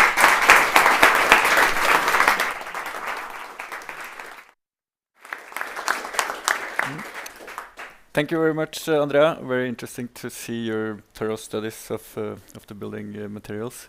And in Norway, we actually have between 11 and 21 million tons of excavated soil each year, and we only make use of about 20% of it. So this is a large building material, untouched building material that is you probably get paid for using. So it could be interesting. And I remember during the Corona lockdown, we all got very good at baking bread. So let's get down and dirty and start baking buildings. It should be good. Before I can just pass this around, please, if that is please okay, because I brought a lot of samples. And just very quickly, this is pure clay from Torsdag. And then I will pass others. This is this, clay and newspaper mass. And then, yeah, I will pass some more than those are labeled. This last one is not clay, it's hempcrete, but we're big fans of hempcrete. It's lime and hemp. And I should say that most of the soil that we excavate is in Oslo, in the Oslo area, is automatically considered contaminated. So it will not only be disposed in landfills, but it will be considered toxic. So if you're working on a project, make sure that they test it, because it's very cheap to test it, and then it means that you can just put it somewhere else if you're not using it. But most of it is not contaminated, actually. Thank you, Andrea. So next speaker will be Stephanie Grun. She's a structural engineer and associate at Knippers Helbing. And we'll be talking about green design strategies and potentials of using rammed earth constructions. Okay. Hi, everyone. Thank you for having me today and talk about a construction material that I really like to work with. And before I start talking about the potential and the possibilities that a rammed earth construction has, I would like to introduce the office Knippers Helbing. We are located in Stuttgart and Berlin in Germany and in New York. Right now we are about 90 employees. We have a big range of different project types, like for example offices, school or residential buildings, grid shells made out of steel and glass, long span structures, pedestrian bridges, or we work with new materials like textile reinforced concrete, and of course rammed earth. I experience a lot of different materials in my 7 years at Knippers Helbing, but in the last couple of years I focus on sustainable structures. That means timber and rammed earth.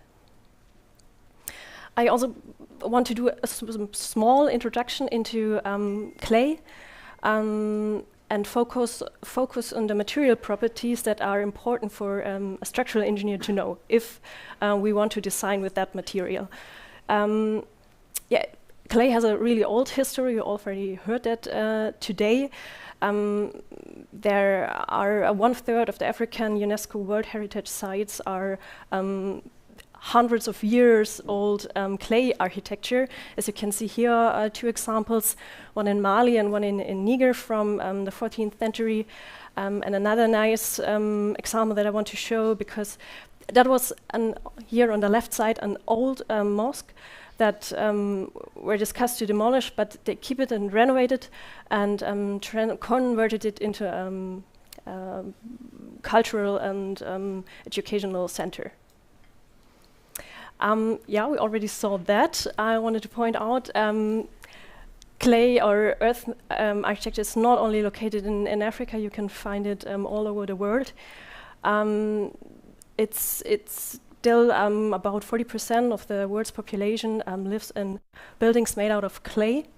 The numbers are a bit going down because it's considered, the material is considered as an old-fashioned material, which is of course not.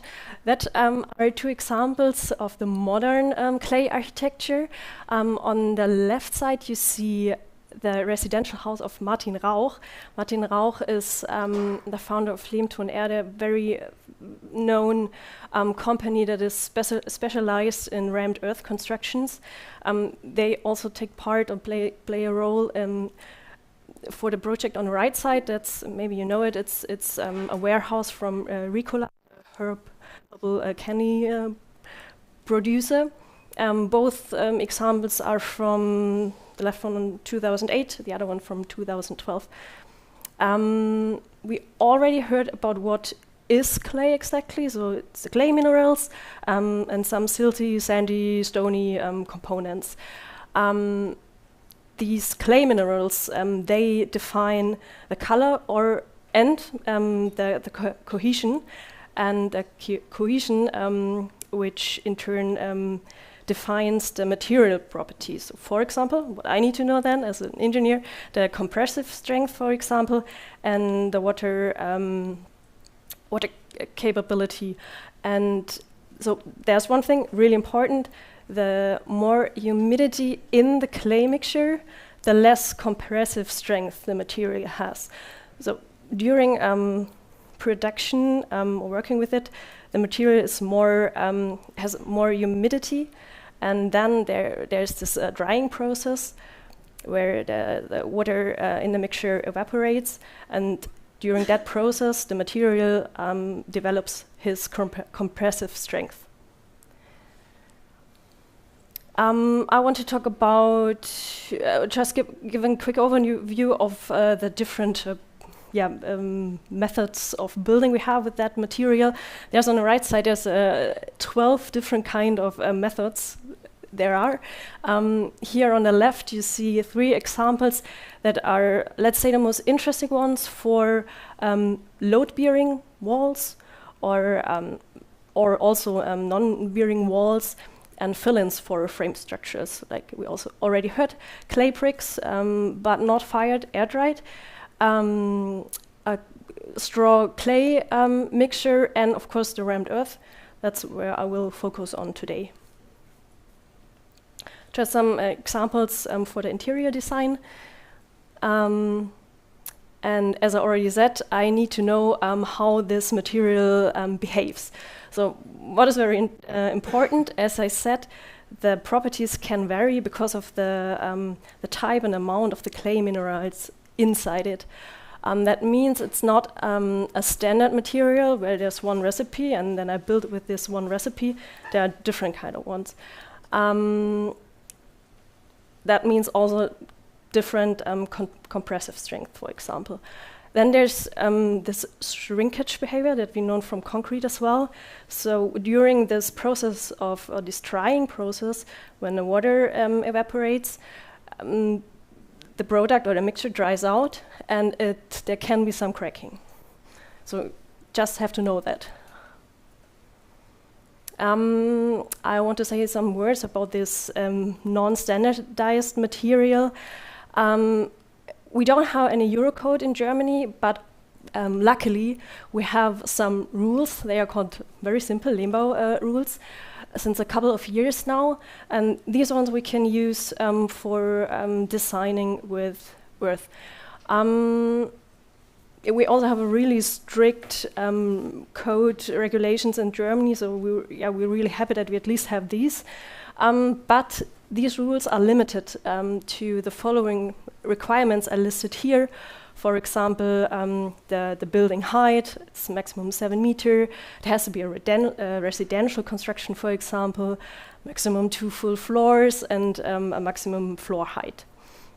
If we don't fulfill these requirements, then we have to go through a process. It's a case-by-case study, or we call it one-time approval. That means that we are not only a team of the structural engineer and engineer of record. There's also a third part, like a surveyor or an expert that writes a report for the building authorities so that they are sure, okay, we can build that.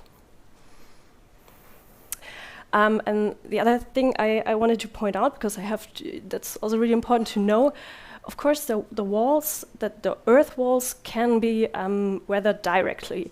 But of course, what happens, I brought here some examples. That's they are from a book that Martin Rauch, you already know that name, showed like constructive rules. If you have an outside wall that will get touched with rain.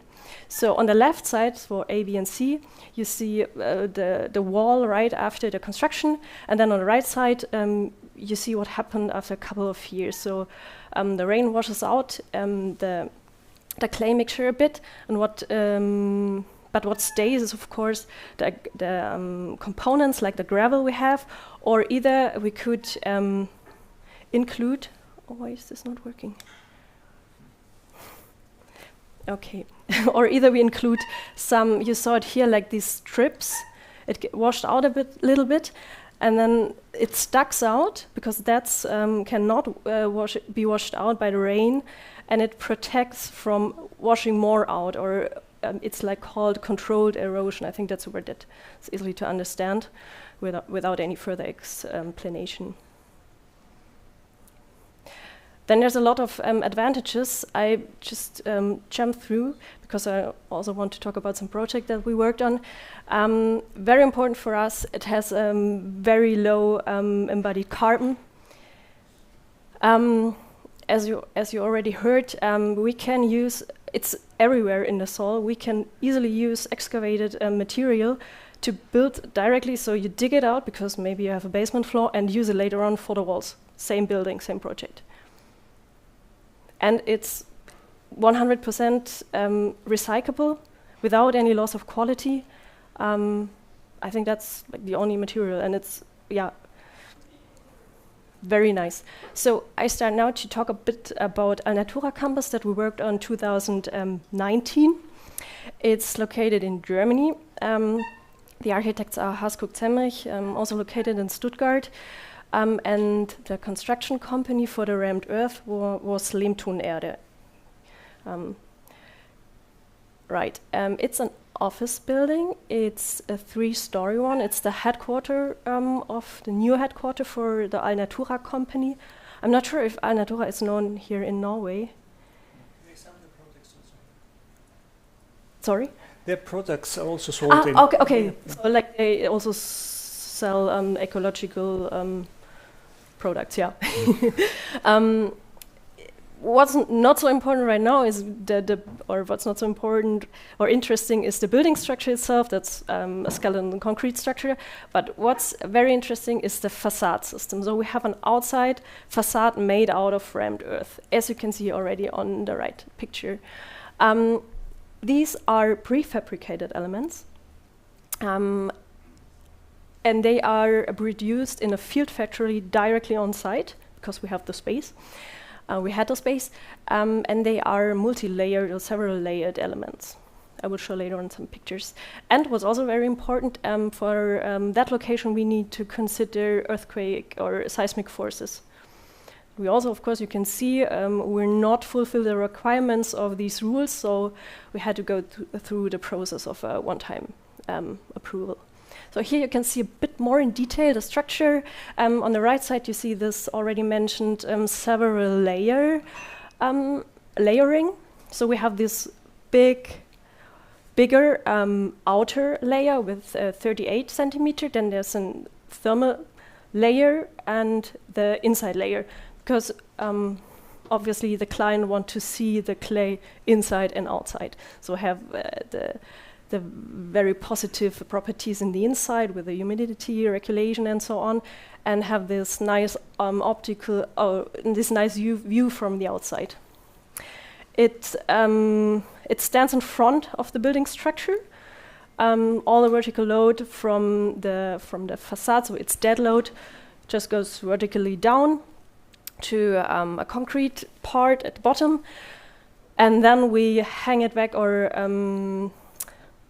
support it only for horizontal forces, because we have this seismic forces to handle.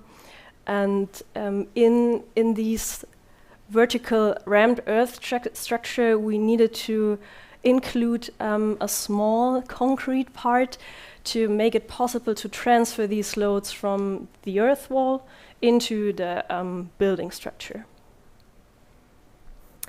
Some values that we need to design or calculate the material and the walls. There is a huge safety factor regarding calculating the strength of this material. It's about, at first you have to reduce it by a factor of about 7. So that is that jump from 2.4 to 0.34. And then in addition, because you remember the compressive strength depends on the water that is in the mixture right now. And if it's direct or weathered, of course there is rain on the clay, and we have to be sure that we use a compressive strength for our calculations that never gets lower as than we calculated. So there's another safety factor of a reduction of 20%. So later we calculate with a value of 0.27. So that's just to show how many safety factors we have to consider. And in addition, because I've talked about this erosion that happens for sure, we not considered the whole wall thickness. We reduce it by 2 centimeters. So this is how the prefabricated elements has been produced. There is this, how is it called? Schalung, coverage? No. A frame, yeah, like that. On the outside, of course, because you have to put it somewhere inside to, and then you fill in the layers. That's how that looks is done. That look is done for the rammed earth walls. There's several layering. You fill in, I don't know, maybe 10 centimeter. Then you compressed it, and then it's later on a layer of about 6 centimeter. You can see here again the different layering. And that's directly on site. In that it's a small temporary hall. There was a really huge element done, as you can see on the right side, and then later on is cut with a huge saw. Then, of course, these elements have to dry out to get this compressive strength that we need. That, depending on the weather, that takes a couple of weeks. But a good thing is with the prefabrication, there's no shrinkage to consider later on when you have the whole big structure. It already happens in these small elements, and it's not an issue at all. And then you start putting all these blocks together, as you can see here on the other pictures. And yeah, you put them on top of each other, and because they are single elements, you have to later on, they are put together with a clay mortar, of course, as you do it for normal bricks. And later on you can work on the optic, and like you see on the right side, it looks like one monolithic wall. So we finished the project 2019, and we visited it a couple of weeks ago, and you see a bit of the change that happened. As we told, there is this corrosion when there's rain on a wall, but doesn't matter. As we've learned, when the aggregate sticks out or stone sticks out, it slows down the erosion. So that is what we want. A last picture for that of that project. And I only have renderings for that project, because it's still in a planning process. It's with the same architects and the same construction company that we worked on already with for Al Natura. In that time, it's a residential area, and it's more stories, so a bigger height of the outer rammed earth facade. But that means we had to, we could not just put it in front of the building, because the height was too big for the compressive strength of the material, so we put it in on every floor. The elements also should be prefabricated. We were already discussing if Lehm ton Erde, because a couple of years ago they finished their own factory hall in Austria, where they are able to produce in a quick time or very quickly the prefabricated elements, and then transport it to some sites. Just a quick picture, but only, as I said, renderings, because it's still planning process. What we're working on right now, that's a new logistic campus for the company Veleda. They are also ecological orientated. They do a lot of natural cosmetic products. And what I talk about is that here on the right side at the bottom, it's a hay rack, like a warehouse with the timber racks inside. And it has a rammed earth facade as well, and a timber facade. As you can see here, the rammed earth facade is 8 meters high. And in that project, we didn't have the role as a structural engineer, but as the expert. It's a one-time approval process as well.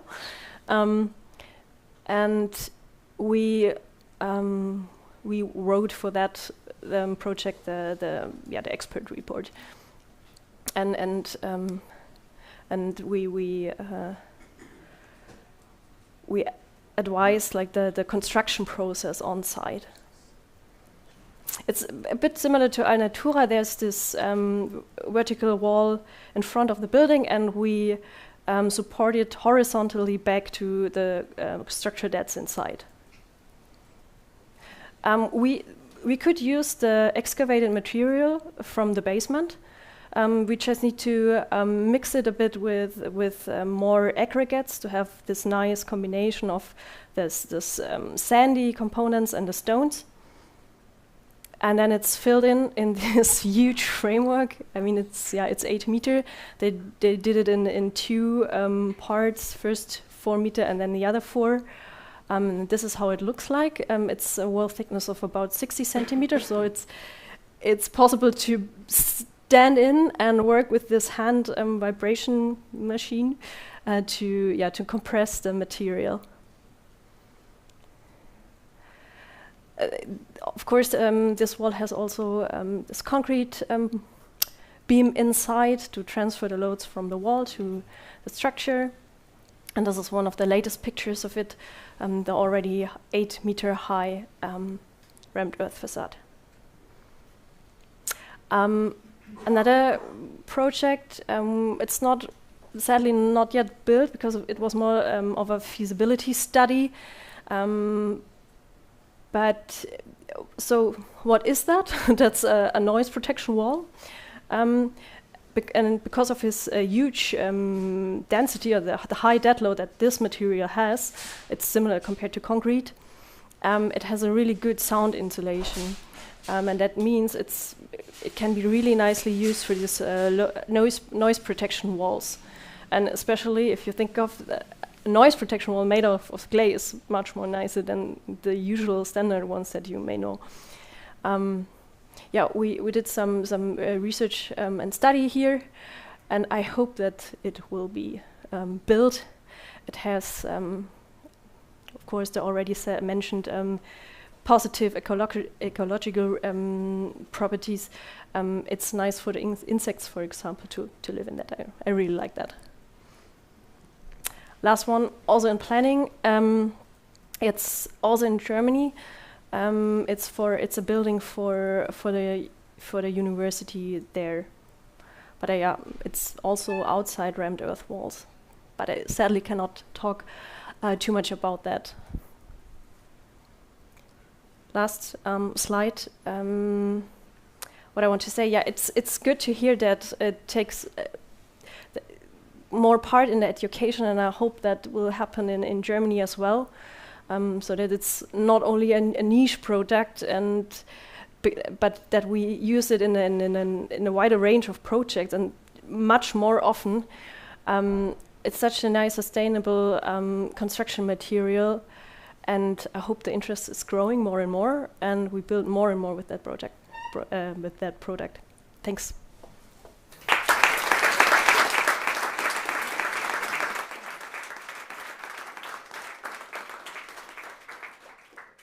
Thank you, Stephanie. Then I invite you to sit here and maybe answer some questions together with Andrea. So, yes, very fascinating. And Stephanie, following up on what Andrea mentioned, that you have to do this testing on the materials, and as I see, you basically build the buildings from the ground. You excavate on the building site, right? That's amazing, right? Mm-hmm. Which would otherwise be landfill. So correct. But how do you proceed with the testing? How is kind of the routine of the? That's why we need a big range of these companies. Like here for Veleda, we work together with Conluto. They are super specialized in clay mixtures. They come on site. Of course, you know before you start the construction who you're going to work with, and they are so experienced. You also can do it with optical testing if that's a material that it's proper use for that case. And then later on, you like you do it for concrete as well. You do these cubes and just compress them until they break, and then you get these values. And with these values, you can calculate the compressive strength that we then use for the calculations. So just simple testing, compression testing. Fascinating. And then you use on site. You use actually very like manual machinery, basically from the concrete industry, right? For like in Norwegian, it's called hoppetusse. It's like yeah. So yeah, it's a simple work.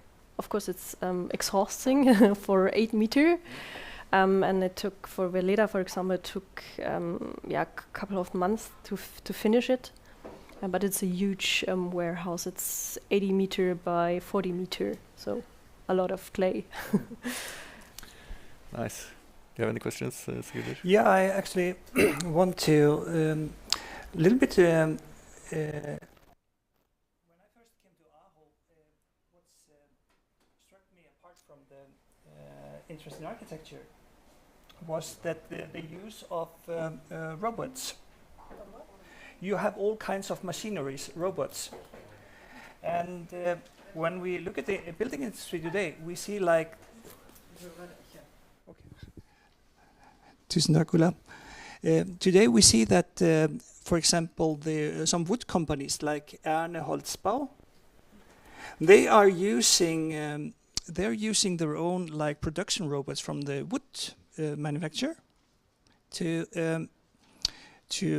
do this tedious work. And I just want to hear you, from your point of view, Andrea, is Aho also like looking into it in the design work with the students to have this tedious work also done with the facilities that you have? Is that something that you're looking into? No, we are not looking into that at all. There's a few reasons for that. The first one is we actually don't have robots in the school. We just have really, really nice workshops. But so we have really good machinery and tools to work with. But I think except for a couple of small CNC machines, we don't really have. We don't have like a proper robot or anything like that. I have also taught, for example, at Hong Kong University. In the university and also in Monash, they both had robot arms, and they were experimenting in there, some colleagues, with clay casting and also clay extrusions, most often for burning after. But it's very expensive equipment and it requires a lot of maintenance. And I don't think at this moment Aho is interested or prepared for that. However, what also studying the subject, what has become really important for us is to think about how we can scale it up. And with clay, I don't think it's necessary to go full on robotics, but to find a middle ground. Certainly we need to reduce the amount of labor, and traditionally it's demanding. It's a slow process of laying layers, at least with rammed earth. There's other ways of working with it, but also because of its less stable compressive strength and so on, we always over-dimension all the elements. It's heavy, right? So anyway, if we're thinking about mass producing or prefabricating, it's always a good idea to do it close to the site so that we reduce. I mean, if we have really long transportation lines, then we're gonna kind of switch the balance between all the carbon and, like, you know, the benefits of excavating. So I think that to find a way to work with automation is important, but not necessarily like a robot, because the elements would be very... The limitations of the robot is that the elements are always a little bit smaller for distribution later. One final question to Stephanie before we go to have lunch. You showed in your lecture a beautiful coexistence of concrete and clay. If you would get the question from Oslo, and it would be something like this: we are building a handful of towers near the central stations, about 60 to 120 meters high. We would like to use concrete skeletons and apply some clay for inner firewalls and shear capacity. Would you say, yes, let's look at that? Or would you say, well? I mean, as I've mentioned, it has a high density, so if we put it on a really high scale, there's a lot of load we have to transfer from the top to the bottom, that means huge, maybe slab thickness, huge walls to transfer that load. Because of course we cannot just put it the clay on top of it, because the maximum height just roundabout of just simply rammed earth wall, I guess it's about 10 meter maybe, and then the compressive strength, just due to the dead load of the material itself, we cannot reach that. So we have to put it every floor, but then the structure has to bear a really high dead load. I'm not sure if this is, I mean that needs bigger elements than more concrete maybe in the structure. I think that's not really the right way. It has to be a bit more smaller. That was an honest answer. We have one question from behind. Yeah.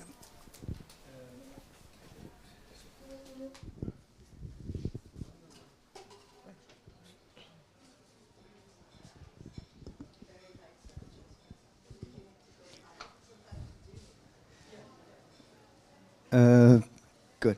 So, real fast with the Allnatura, Martin Haas was interviewed by the Norwegian, am I on? The Norwegian architect organization. That interview is online, as well as I did two webinars with Tekna, where you can see both Martin Haas and Rauch explaining about that building if you have more interest in it. I wanted to add that the city of Copenhagen is now working with rammed earth, testing that, also with robot compressing. And to get an idea of the strength, which you just mentioned, then a 30 by 30 centimeter column, 3 meter tall, can take 10,000 kilos, not in an earthquake, but that's just straight pressure. The question, I'll get to it here. In June, there was an architect student in Bergen who graduated. Her thesis were about a national clay center in Norway. It should be by Aas. And she has had workshops doing rammed earth in Bergen Architecture School. She had never heard about you, and I bet you have never heard about her. And why on earth, in such a small architect-wise country as Norway, don't you communicate between the two biggest schools? Yeah, it's a good question. I have been myself very much trying to find out who are the actors and what is the network that we have here in Norway. And it hasn't been particularly easy. There isn't a lot of information. I think it takes time, but it's becoming a more clear panorama. I think there's, and it's not just about clay. I think it's hay, and it's a lot of different other actors, because all of these materials often work together, right? And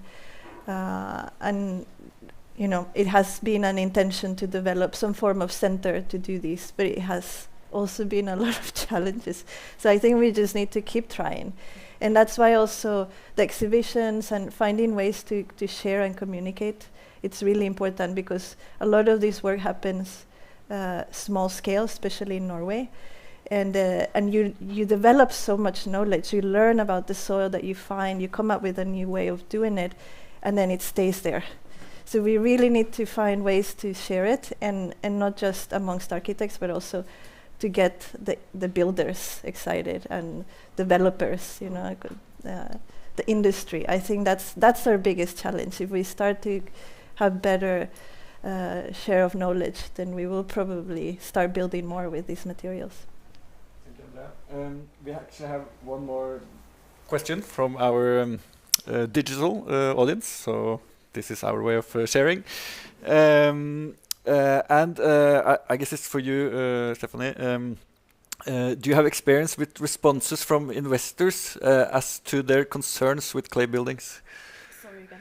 So the investors or of the buildings, how are their response on this? Are they concerned, or how is the market for? I guess it's not really a concern about the material properties, but the costs. I hope that because it's a regional material, that the costs can get a bit lower, especially when there are more companies that are working with it, so bigger competition. Yeah, what I've experienced, it's more about the costs right now, not direct, maybe a wrong expectation regarding the material itself. Thank you. Okay, I think we go to lunch. We will start up again at 12:15, looking even deeper into automatization and the science behind these building techniques. So it will be very interesting. And please enjoy your lunch. Sigurdur, you know what we're eating?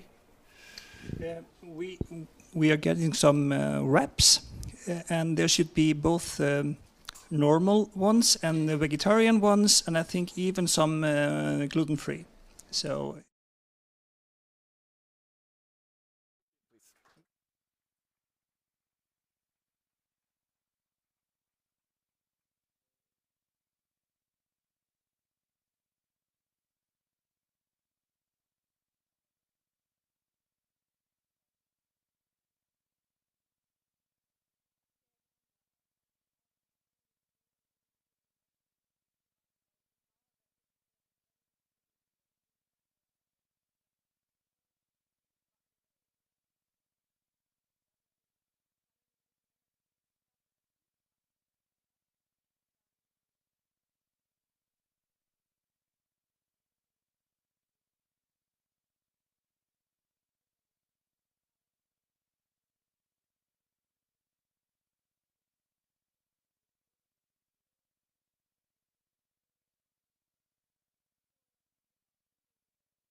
Okay, welcome back from lunch. I hope you enjoyed the short but nice break.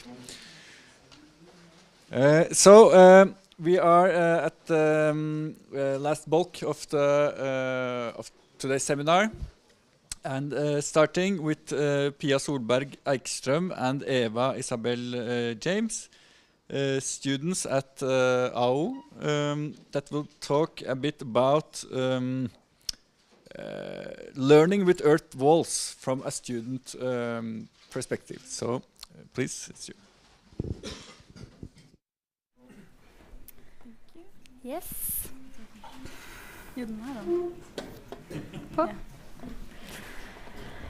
Yes, okay, so my name is Pia and this is Eva. We're studying at the architecture school in Oslo.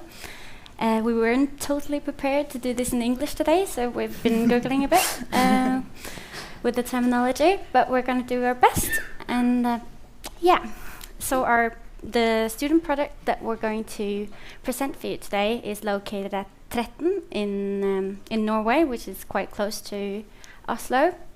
And generally, assignments given by AO is quite open and leaves a lot of room for exploration, which is the whole reason why we were able to work with rammed earth.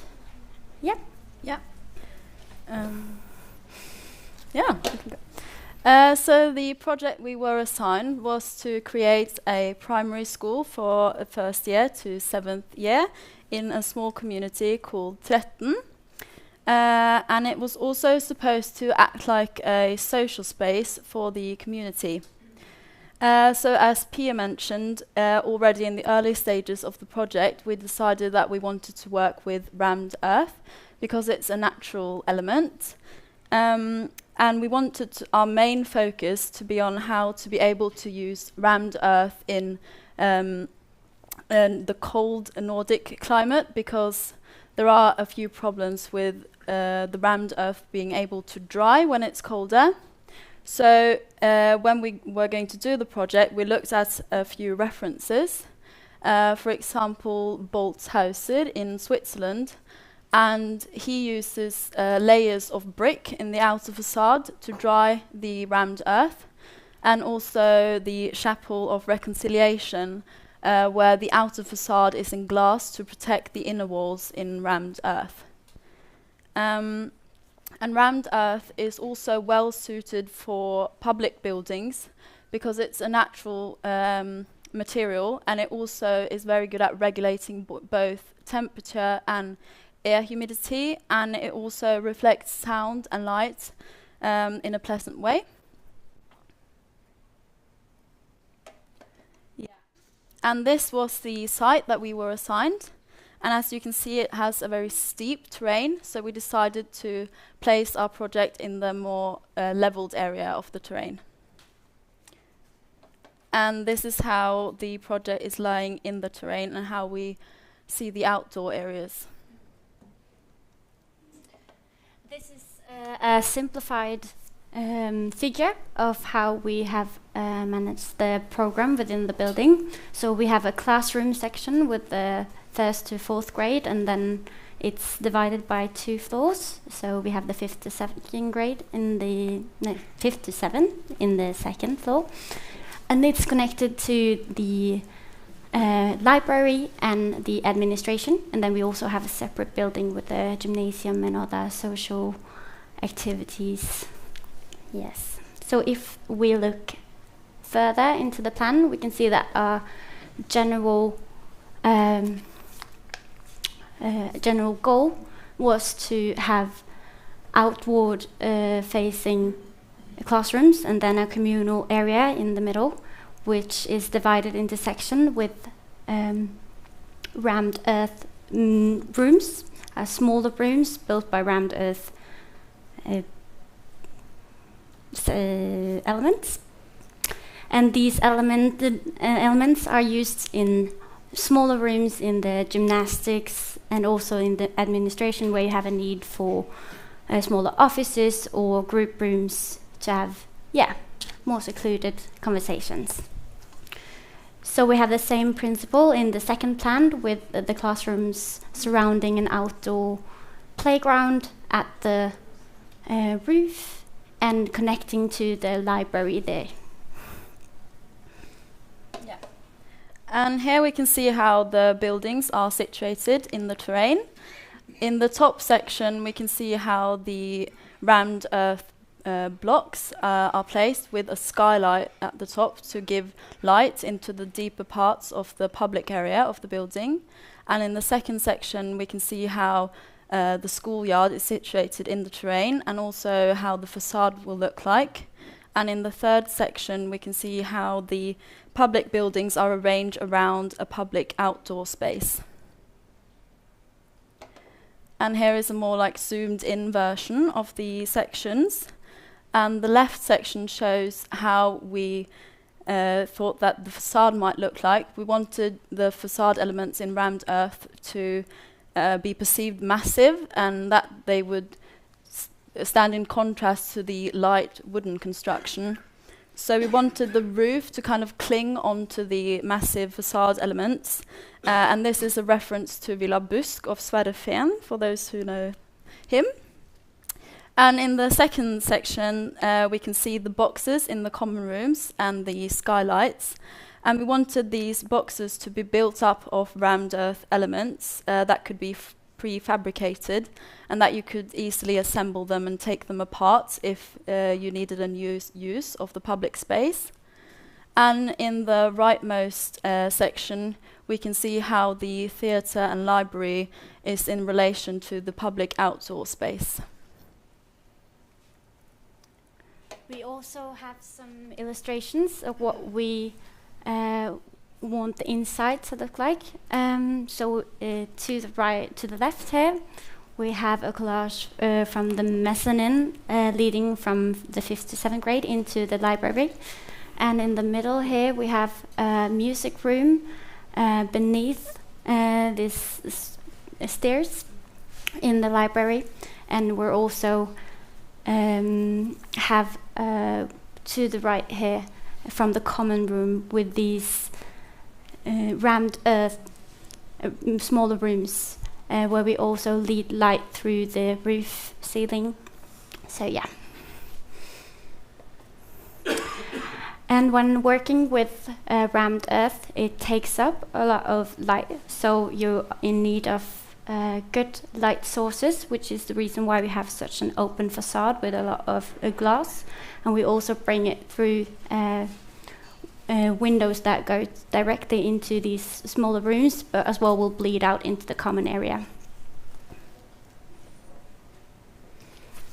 So as we mentioned earlier, we thought that if you use new technology and more energy-sufficient methods, that rammed earth can be just as suitable in Nordic climate as in more southern parts of the world. So our concept is to have a glass facade with low insulation that can bring in heat, and together with the heat from human activity, this can be stored in the massive rammed earth walls. Because rammed earth can store heat for a very long period of time. And this heat can be transported through water throughout the whole building, but also in the summertime when it heats up even more, it can be saved in energy wells and be stored for use when you need more in the winter. Whilst in the summer it's kind of reversed, then the sun heats up the buildings during the day, and they keep hot, and then they release the heat during the night time, and then the building keeps at a regular temperature the whole day. Yes, so our main construction is of columns and beams of wood, and as Eva mentioned, we wanted a more lighter or contrast between the wood and the more massive rammed earth. And also in the facade we have these layers of brick to take up moisture and make it more suitable for Nordic climate, as well as giving a good visual effect to the facade. And also we have some volume studies, because there was such a lot of program that had to be fitted into a small space We can also see kind of how we were imagining the lighter wood structure and the more massive rammed earth blocks. So thank you so much for the attention. And yeah, that was us.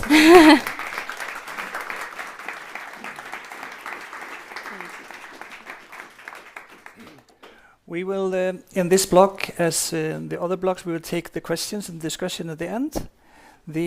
So you are free to go for now, but we will catch up on you later.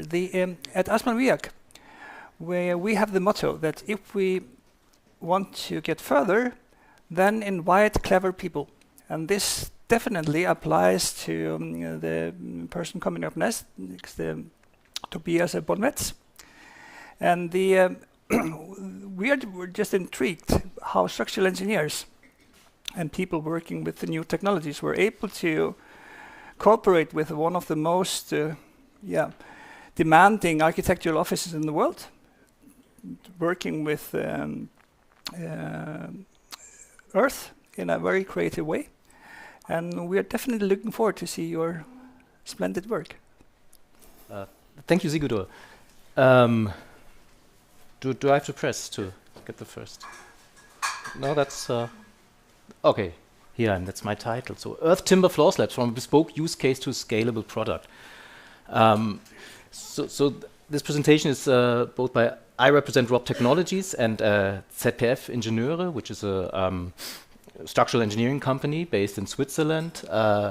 Rob Technologies, we are a spin-off of ETH Zurich, and we help clients in the construction industry to automate their processes. And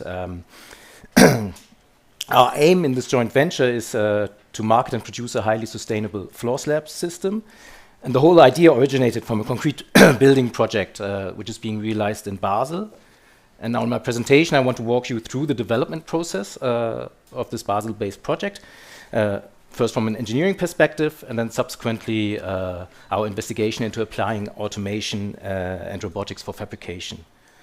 Normally this presentation would have been split in two parts, but unfortunately my colleague Tobias, also Tobias from ZPF Engineers, he got sick in the last minute. So now I try to do my best. I took some of his slides and combined it all into one presentation. I'll try my best to also give you the perspective from an engineering point of view, but please excuse if I talk nonsense or anything. Then it's definitely not due to what ZPF Engineers does, but it's my misunderstanding of their work. So.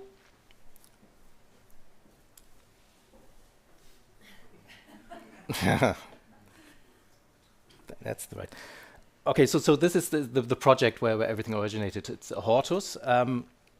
And for this project, from the onset, the developer wanted to create a flagship project for sustainability, with the goal to, on the one hand, that all energy that is put into creating this building is reclaimed after one generation, and to have minimal CO2 footprint in its construction.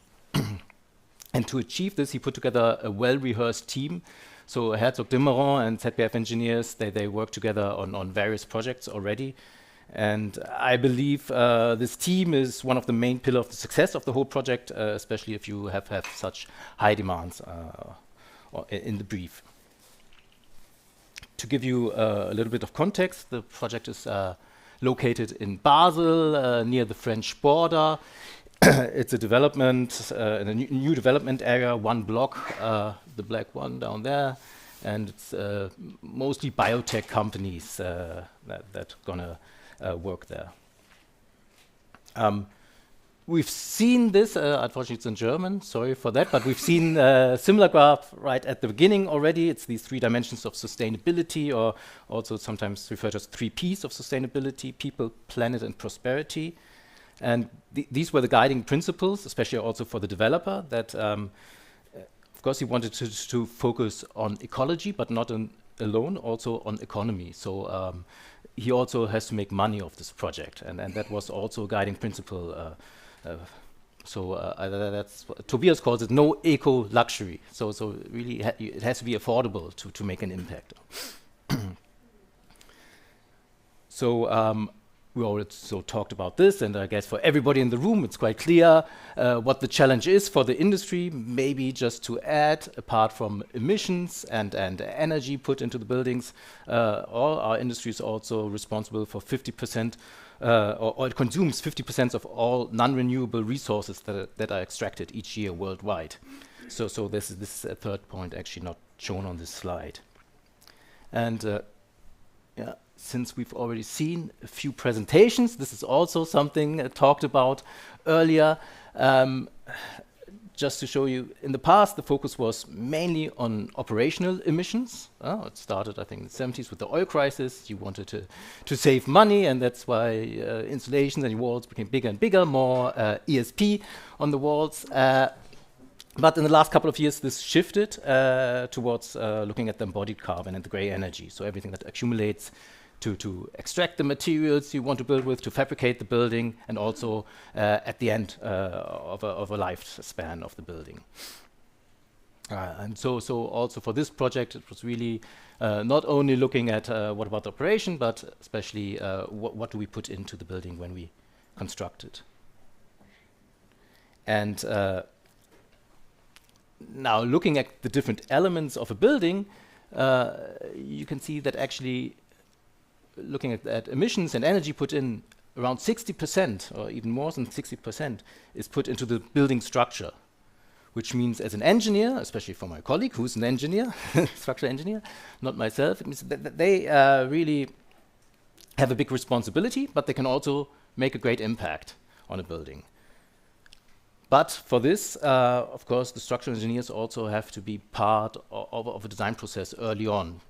And that was the case for the Hortus project. So in a way, they turned the traditional planning process upside down. Or normally, you would start with looking at the urban situation where you're located, maybe doing some volume studies, and then much later looking, okay, what structure am I going to use? And sometimes at that point, it's already too late to make really some big decisive decisions.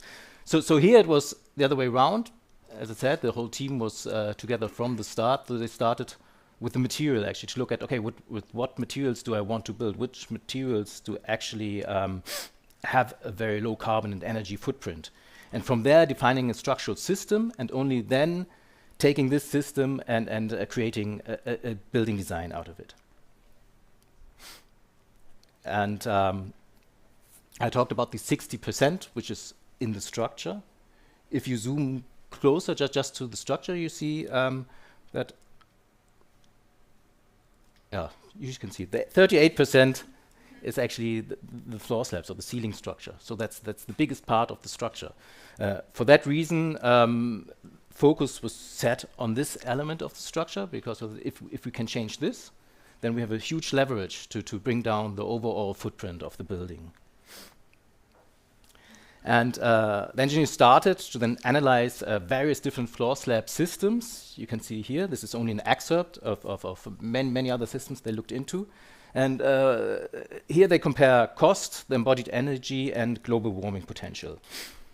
And what's interesting here is actually that you see that, okay, this is the reinforced flat concrete ceiling, which is, of course, really bad.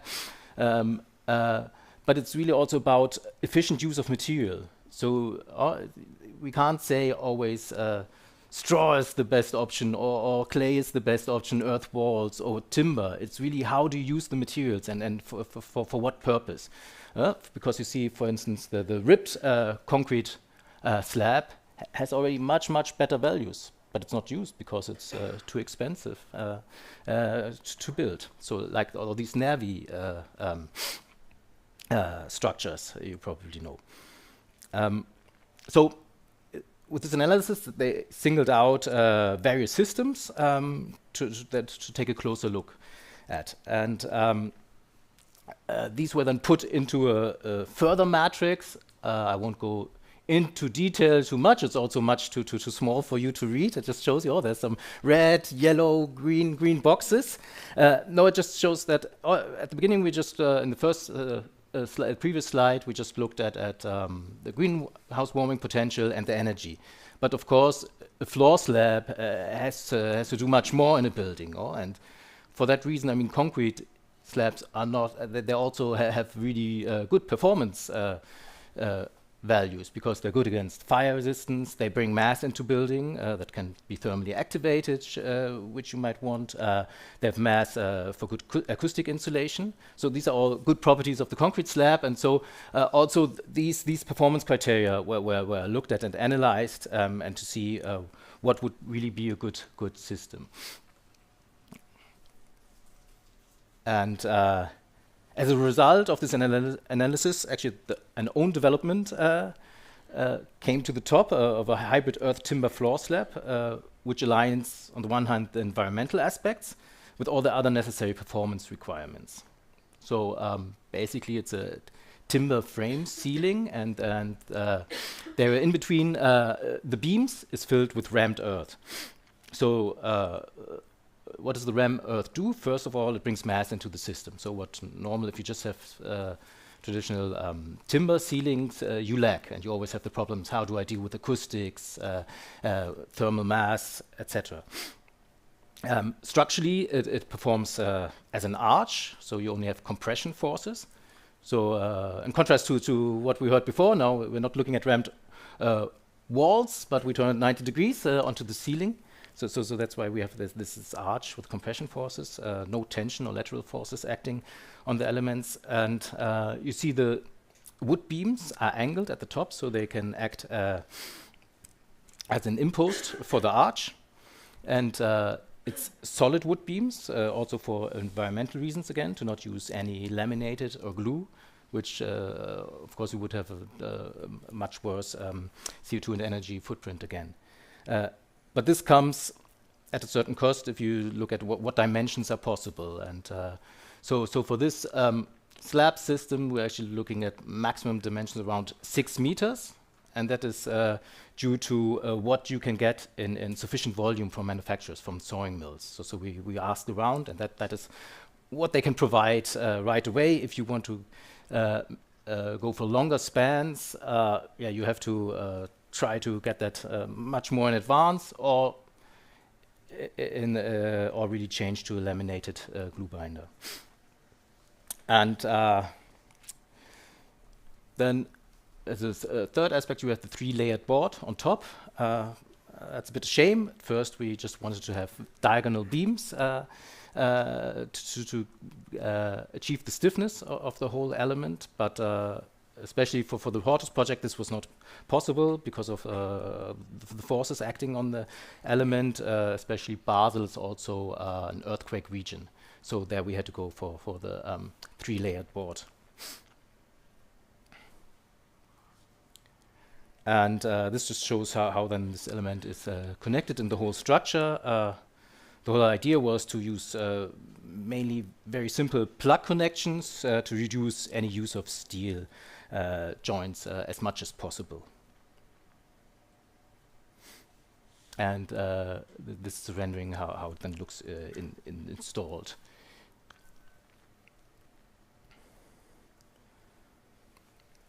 So the next step then was to build a mock-up, and you see again Lehm Thun Erde. We've heard of them today before. It's of course the company of Martin Rauch, pioneer of rammed earth building. So that's the place to go if you want to do something new and experiment with rammed earth.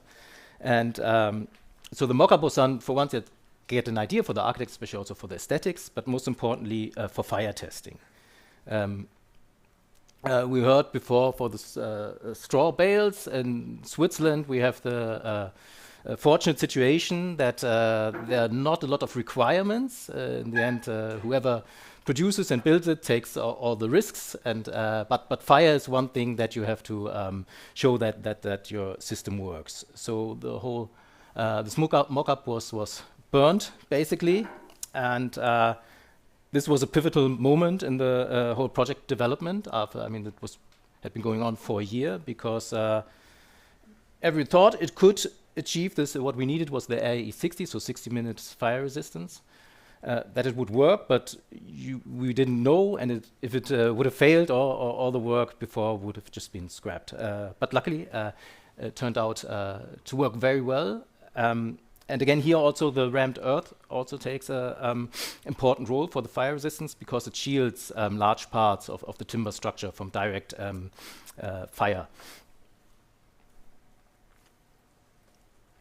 And I mean, the focus of this talk is on the floor slab system, but just to illustrate that this Hortus project, they really had a holistic approach, that they not only looked at the floor slabs, but at the complete structure, included also materials, for example, for the facade system. They did similar analysis, and here we also have the straw facade, which you see also here regarding GWP and primary energy is the best. Unfortunately, for some reason we both don't know. I just asked Paul. It got scrapped, and now it's a cellulose isoflok solution. So this one, which one is it? It's the next best one, but yeah, which is going to be used, which is a shame. And also this includes the operation of the building. I will not go into detail for this, so no mechanical ventilation, seeing that you can reduce the technique that you put into the building as much as possible. And maybe just also, because I said at the beginning, the goal was to repay all the energy that's put into the building, and to do that, the whole building acts as a power plant. So it has photovoltaics, PV on the complete roof, and over all 4 sides of the facade. And in the end, all these investigations and developments informed the design process. And you see here, so now it's quite a simple, repetitive grid, which is based on this floor slab system of in this case, it's 280 by 5.60 m. And there are around 1,000 of these slab elements in this building. And of course, then Herzog Dümmeron also spent a lot of time on optimizing and tweaking the perfect grid size to make sure that it really works as an office building, and so that in the end you can have one grid field as a single office if necessary. And just some numbers, what Hortus achieves as a building. So on the left you always have the SER 2040. The SER is the Swiss Association for Engineers and Architects. They provide norms, but also codes of practice. So the 2040 is the so-called path towards net zero and efficiency. This is just, it's not mandatory, it's voluntary, but you can try to follow these rules. And so the SER says, for instance, for the primary energy, it's 40 kilowatt hours. The developer wanted to go below this with 28, and that is the current state of the planning. It's 21 and 22 if you count the PV.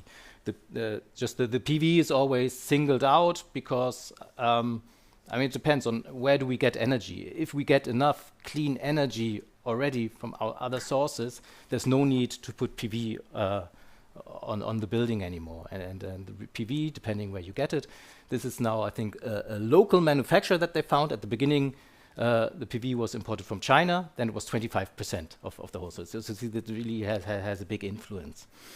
The same for now looking at operational costs. Again, what the SER aims at, what the project aimed at, and what is actually achieved. So with the PV, actually surplus energy is created, which then allows to actually really fulfill this goal to repay all the primary energy after one generation. Or I mean, currently it's 27 years. Of course, this is a theoretical line.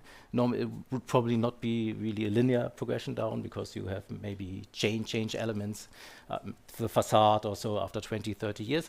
But but it's just an idea. And this 27 might, in the further development of the project, go up to 30 years or 28. It just shows you what you can achieve and what the building is. And yeah, generation is I don't know the correct definition.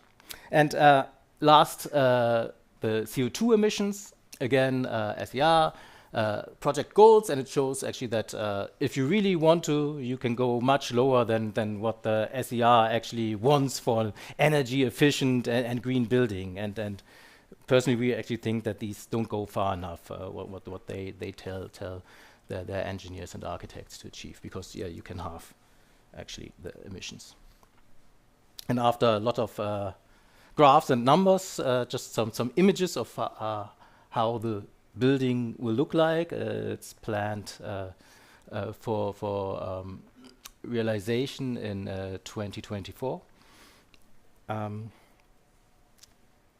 this is the outside, so some interior views.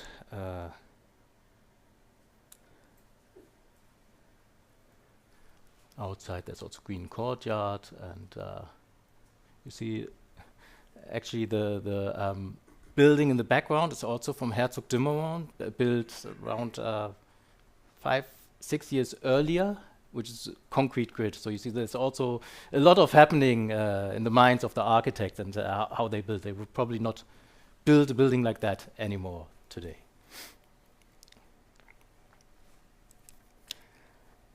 So this gave you an outline of the development process and the engineering of the earth timber slab. And now I'll go to the second part of my presentation. So very early on in the process, actually 2 years, I came into the project with Rob Technologies, because the question arose, how can we efficiently produce these floor elements?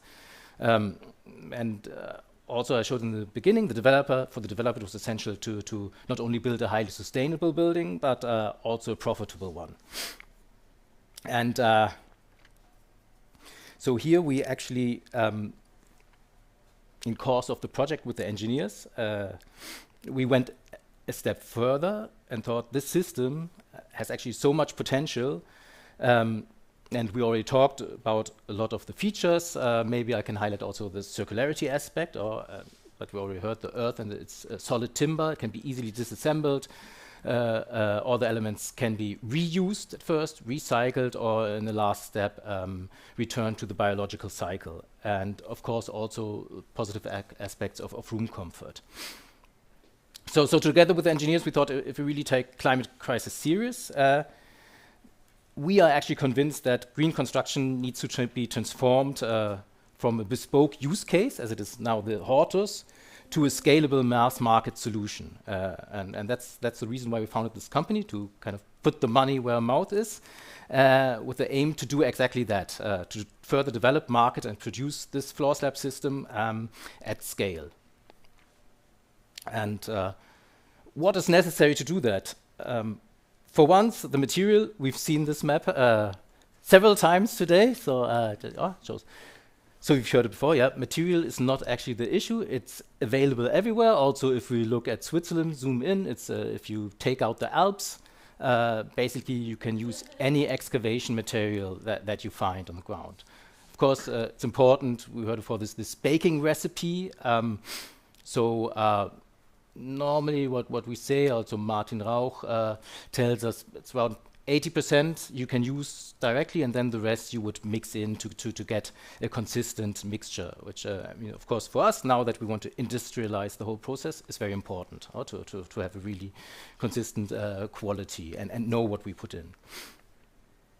The next step is construction. We also heard it before.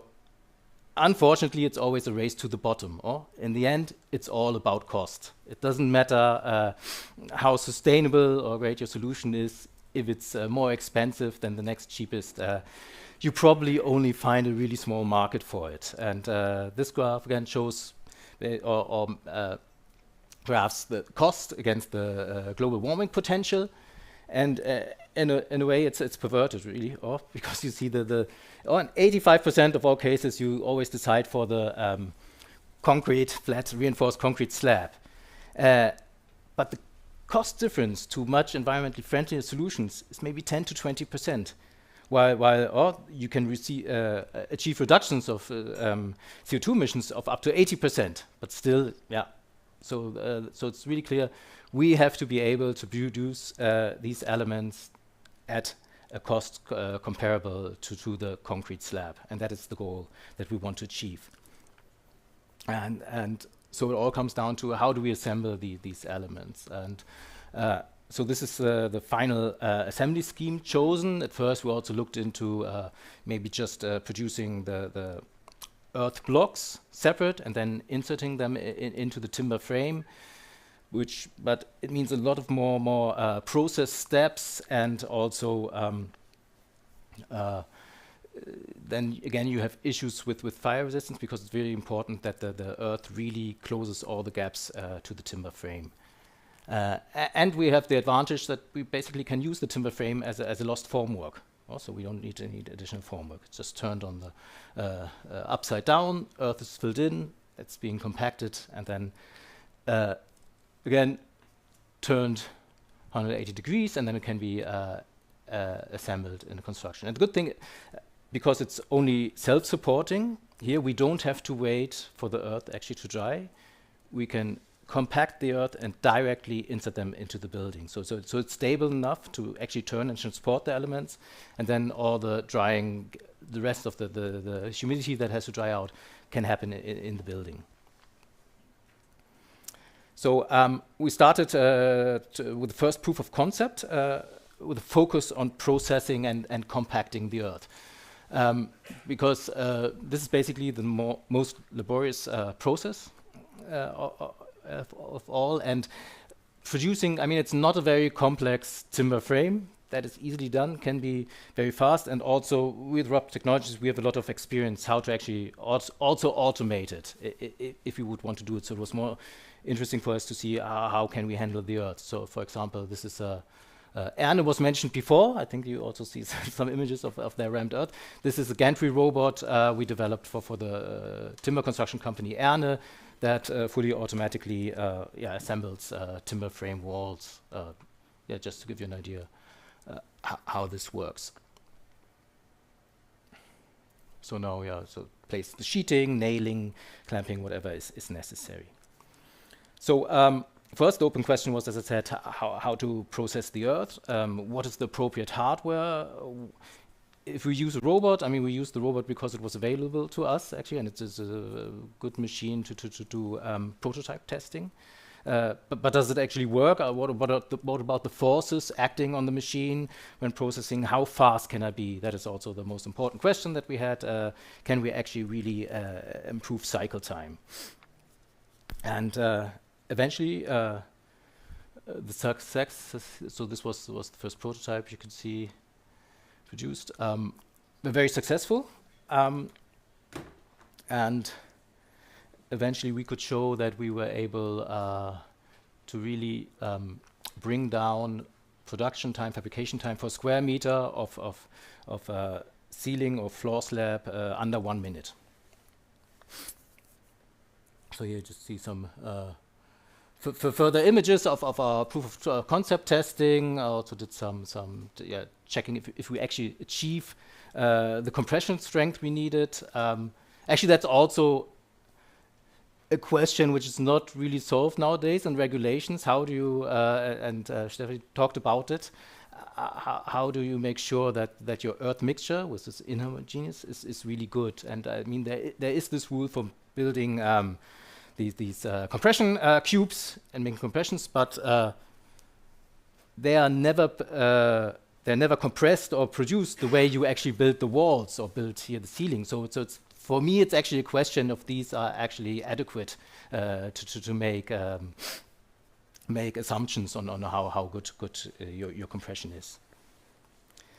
And eventually, because we want to make a business out of it, it's also a question, if it's scalable, do we also have a market that is big enough to actually build up this business? And we believe we do, and especially we want to focus on multi-residential housing, because we think that with fire resistance of area 60 and good acoustic properties, the floor slab satisfies all separation criteria between independent building units, so it can be used for multifamily housing. And So there's quite a lot of square meters built in Europe and also in Switzerland. And even if there's some downturns in the economy, if you look at the broader picture, it's more or less constant, which is built every year, just residential. And these 2 million square meters in Switzerland are just also large multi-residential buildings.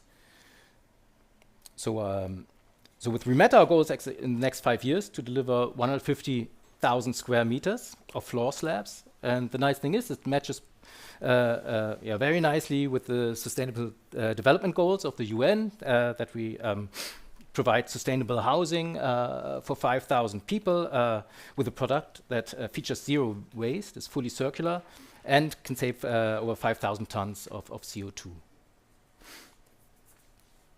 And so now, currently, part of or parallel to setting up manufacturing, what we're doing now in Switzerland is, of course, also optimizing and adapting the floor slab, which is now fully engineered, but for the typology of the Hortus building, which also has a very high payload of 5 kilonewtons, to adapt this now for the use in residential, and also looking into, for example, pulling down or also reducing the amount of earth we put in, rammed earth, or actually working with clay boards in the bottom to have a more generic appearance of these floor slabs. And here the challenge is, of course, how to connect the board with the earth filling to still be able to use the thermal activation of the slab. But most importantly, we try to place the product in projects, because you also all know that construction is a risk-averse business, so any new innovative building elements, it's very hard to get onto the market. If we talk to potential clients, everybody is very enthusiastic about it. And then they ask, okay, can we look at a building where we see these slabs and where it's been in the building for the last 50 years? Yeah, so this is the hurdle we have to get over. But there were already 2 successful competitions that adopted our systems and that are now in the planning stage. Funny enough, in Basel, and we also have cooperations with a German developer to apply a system to do residential housing.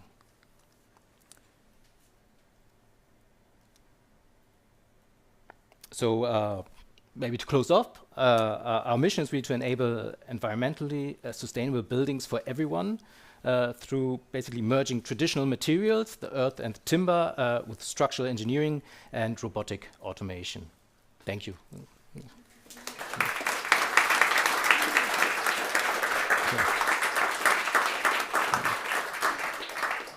Nehmen die Fragen nach. Ja. Thank you very much, Tobias. Last speaker of today is Joshua Goslar. He's from the Institute of Structural Design in TU Braunschweig. And he will talk about robotic aided fabrication of rammed earth elements. So, Joshua.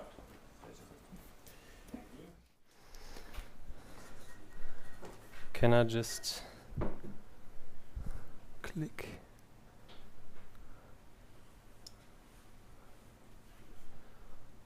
Okay, that's the second. Hi everyone.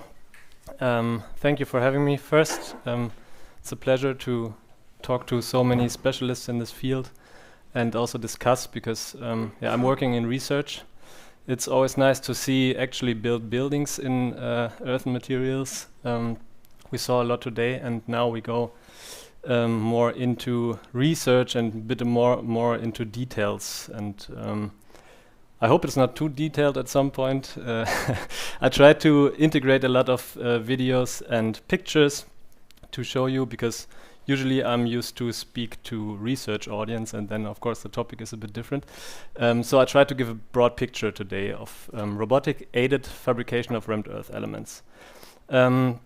So I'm working as a research assistant at ITE in TU Braunschweig under Professor Harald Kloft and Professor Norman Hack. And I studied architecture and building technology in Braunschweig and Delft. And at some point I fell in love with robots and Earth somehow. And then after my studies, there was the question, what do you do with these passions? So I came to the Institute of Harald Kloff and Norman Hack, who are dealing with additive manufacturing and construction and research projects in that field. So at first I would like to show you a bit what we do at the Institute. This is our team. We are a team of architects, engineers, and designers and technicians as well. And we are doing, on the one hand, we are doing research projects, which I will show you. And on the other hand, we have teaching activities as well for architecture students, always related to additive manufacturing and construction. This is one big collaborative research center, interdisciplinary. It's called AMC, Additive Manufacturing and Construction, and it's a collaboration between TU Braunschweig and TU Munich. It started in the beginning of 2020 with the aim to fundamentally investigate in the possibilities and challenges of additive manufacturing and construction on a really broad scale. So the aim is to investigate in a broad variety of material process combinations, and therefore the basic structuring, which you can see here, of the currently known methods for particle bed and deposition techniques, here on the left and on the right, were assigned to the traditional materials concrete, steel, wood, and FRP. So in this case, there's no earth involved because it started earlier, and the earthen projects are not in this AMC right now, but will be probably in the future. So to the general structure of the TRR 277, it is divided into three main areas, focusing on innovative and resource-efficient material process combinations in the A areas, computational modeling and process control in the B area, and design and construction in the C area, where the additive manufacturing processes are linked to the planning and to the planning environment and the construction site. So altogether, the AMC has 18 interdisciplinary projects with 29 project leaders in different fields. This is our research facility at the TU Braunschweig. It's called the Digital Building Fabrication Laboratory. Yeah, that space is kind of the center of all our research activities. So few words on that. There are two gantries, and we have one industrial robot, a 6-axis, and we have a milling machine on the other side with 5 axes. And the idea is that both machines are able to work cooperatively on building processes with different materials.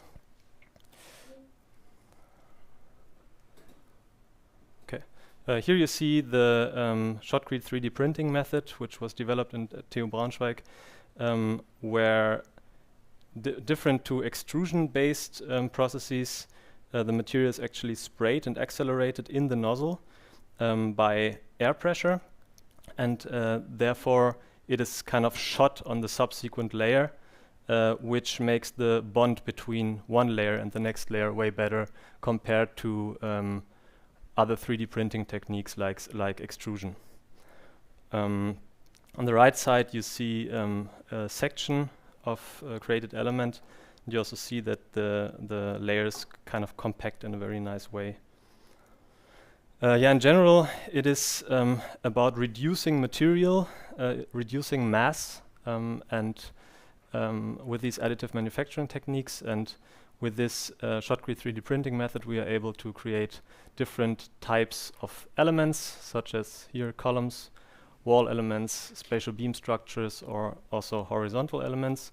We talked about the Nervi roofs before. And there's another junior research group at TU Braunschweig called Future Urban Coastlines that deals with coastal protection and looks at the benefits of additive manufacturing and coastal protection. It's a collaboration with the Leichtweiss Institute for Hydraulic Engineering and Water Resources, long name, at TU Braunschweig.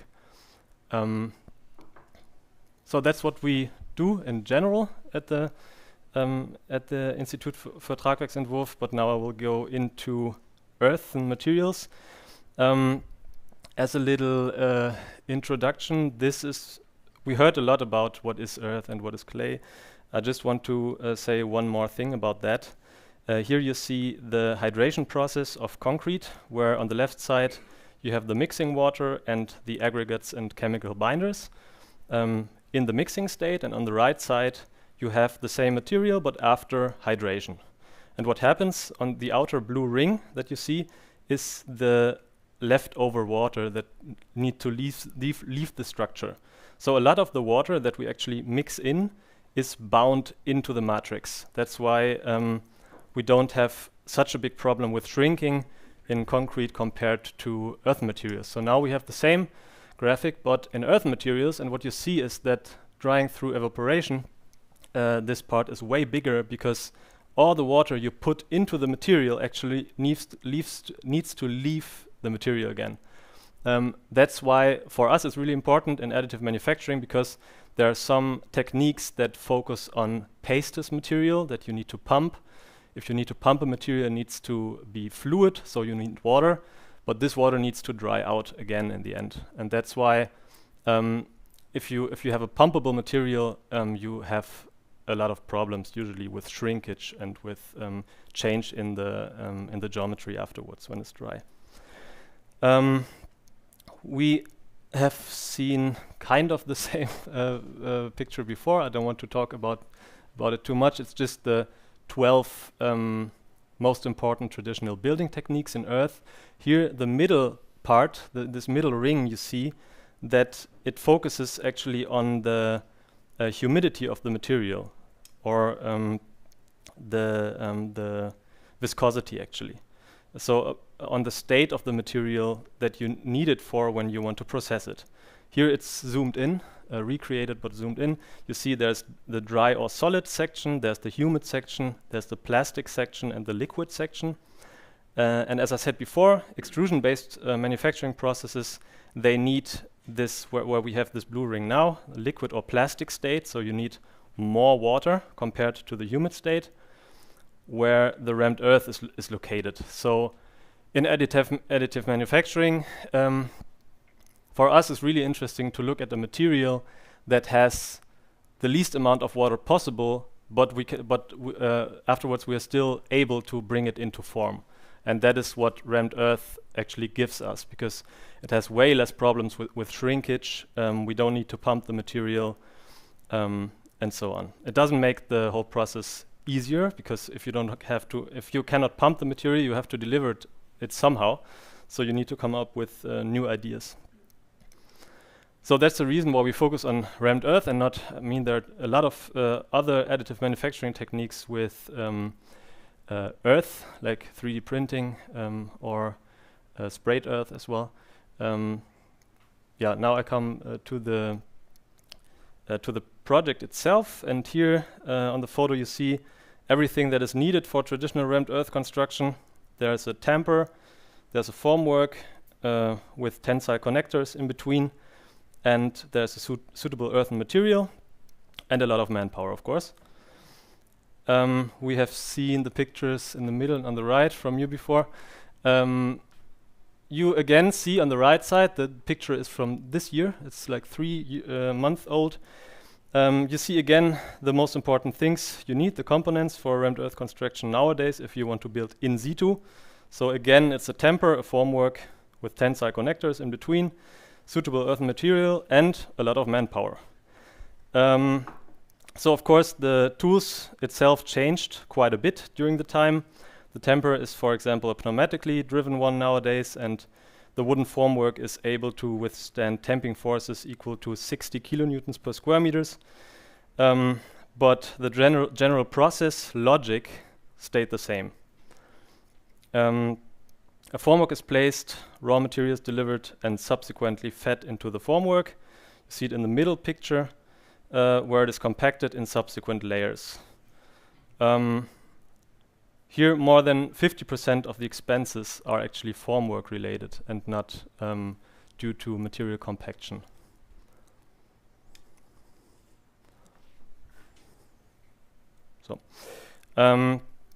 So now the main idea of the research project was that, I go back to this picture, on the right side you see me tamping in the formwork. You have this whole formwork built up, but you actually only need the formwork in the moment where you tamp at a specific location in the formwork. Right afterwards, the material is strong enough that you could remove the formwork immediately. So the idea, after realizing that, the idea of transferring or using additive manufacturing for increasing this process was that you activate the formwork, so you just have it exactly where you pneumatically, or however you want to do it, you are compacting the material. That means here, in this case, it was a student project from one of our seminars.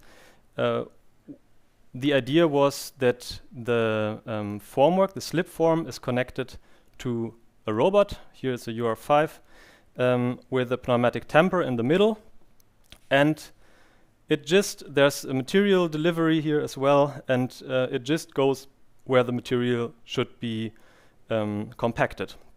So we can reduce the formwork quite a bit compared to the traditional in situ technique, and actually just use it where we really have to use it and not waste the material for the rest. This is a little video of the student project. It was kind of our small-scale proof of concept that it actually works with a sliding formwork that is activated by a robot and this tamper. Seeing these small-scale attempts as a proof of concept, as I said, the next challenge was to scale up the setup for one-to-one building scale. And how do we do that? Of course, if we look at the traditional construction technique, we have to reduce the weight, the general weight that we have to lift, because robots can be strong, but they're not infinitely strong. So this is some point we really have to look at, the weight of the whole system in the end. To reduce the weight, we can say, okay, now we have we saw that we can reduce the formwork size, which reduces the weight, of course. Then we should also reduce the formwork stiffness, because less stiffness means less weight. If we want to reduce the stiffness, we have to reduce the compaction energy, because the compaction energy and the stiffness needs to be related, of course. So the goal, or the key factor actually here, was to reduce the layer height. If we reduce the layer height, we need less compactive energy to make one layer as strong as we would make a layer that is 10 centimeters high or something. So the higher the layer, the higher the compactive force you need. So instead of up to 10 centimeters that we use in, let's say, the traditional construction, now we wanted to investigate in layer heights around 2 centimeters. Here you see the first draft of an end effector mounted to a robot arm with an actively controlled slip form and compaction device. So it's still kind of the same concept that we saw in the student project, but now bigger, and the compaction itself, it changed to a vibration plate, because we are able to control the vibration plate to the speed of motion and these things. So in the end, the robot only holds the slip form, and the vibration plate gives the speed of motion. So it's laying on the earthen element. Here you see that the vibration plate. Here it's number 1. It is not connected to the robot, so it's just laying on the earth, and the robot is just holding the slip form where the vibration plate is at a specific time. So again, the whole process started with this very first proof of concept, where it was like a manually formwork that where we just placed the tamper manually in between and looked at if it's actually feasible to do that, because you also have friction between the between the formwork and the earth. Of course, if you compact the earth in such a formwork, is it actually still movable? These things. Then we scaled it up to first robotic experiments on the UR5. Then there was the first prototype built that is based on the drawings that we saw before. I will show you some more pictures on that, and then prototype 2 I will show you later. So here, this was the first one-to-one prototype. It was also based on a student project that we had at TU Braunschweig with architecture students. And here you see on the right side the element that we created in this course.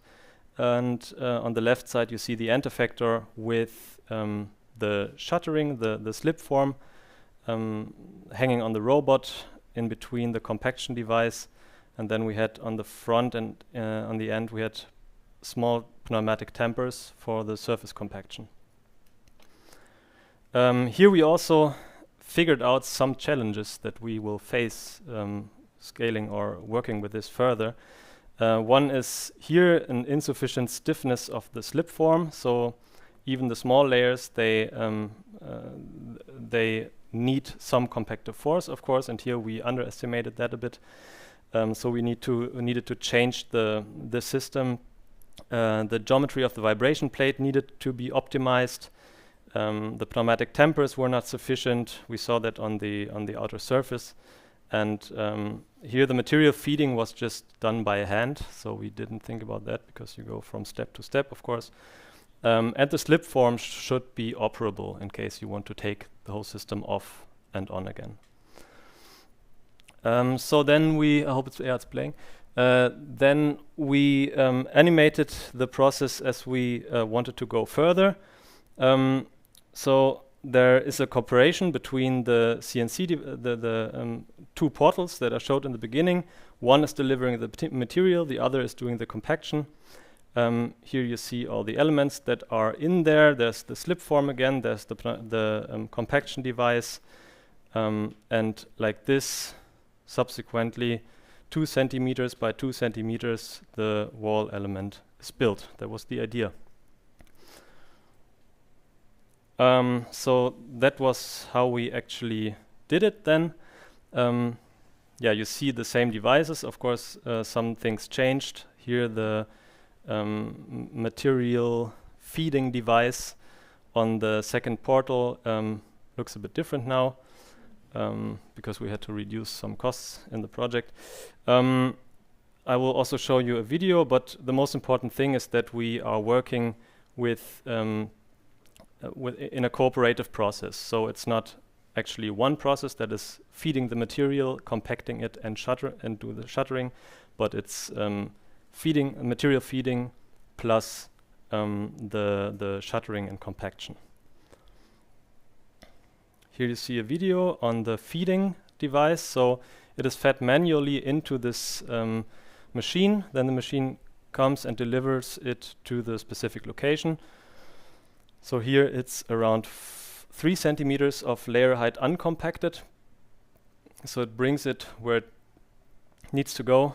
Then it closes and goes off, and then it goes off and goes to the position where it's fed again. So for this size of machine, we can feed 2 layers of material, and then it needs to be refilled. Also, the compaction device changed quite a lot. We integrated stronger pneumatic tampers on the face sides of it. There's a steel plate and an unbalanced motor again, which is together the vibrating plate for compaction. And here the number 2 marked is also the connection between the tamper and the vibrating plate.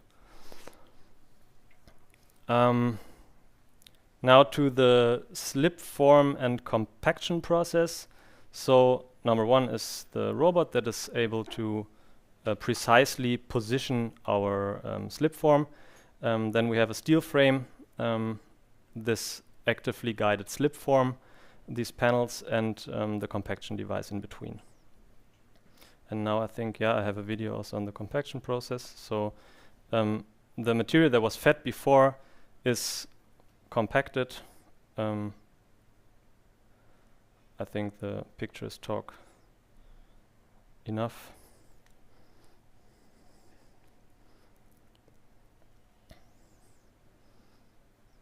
So yeah, that was the second, the second development of this end effector.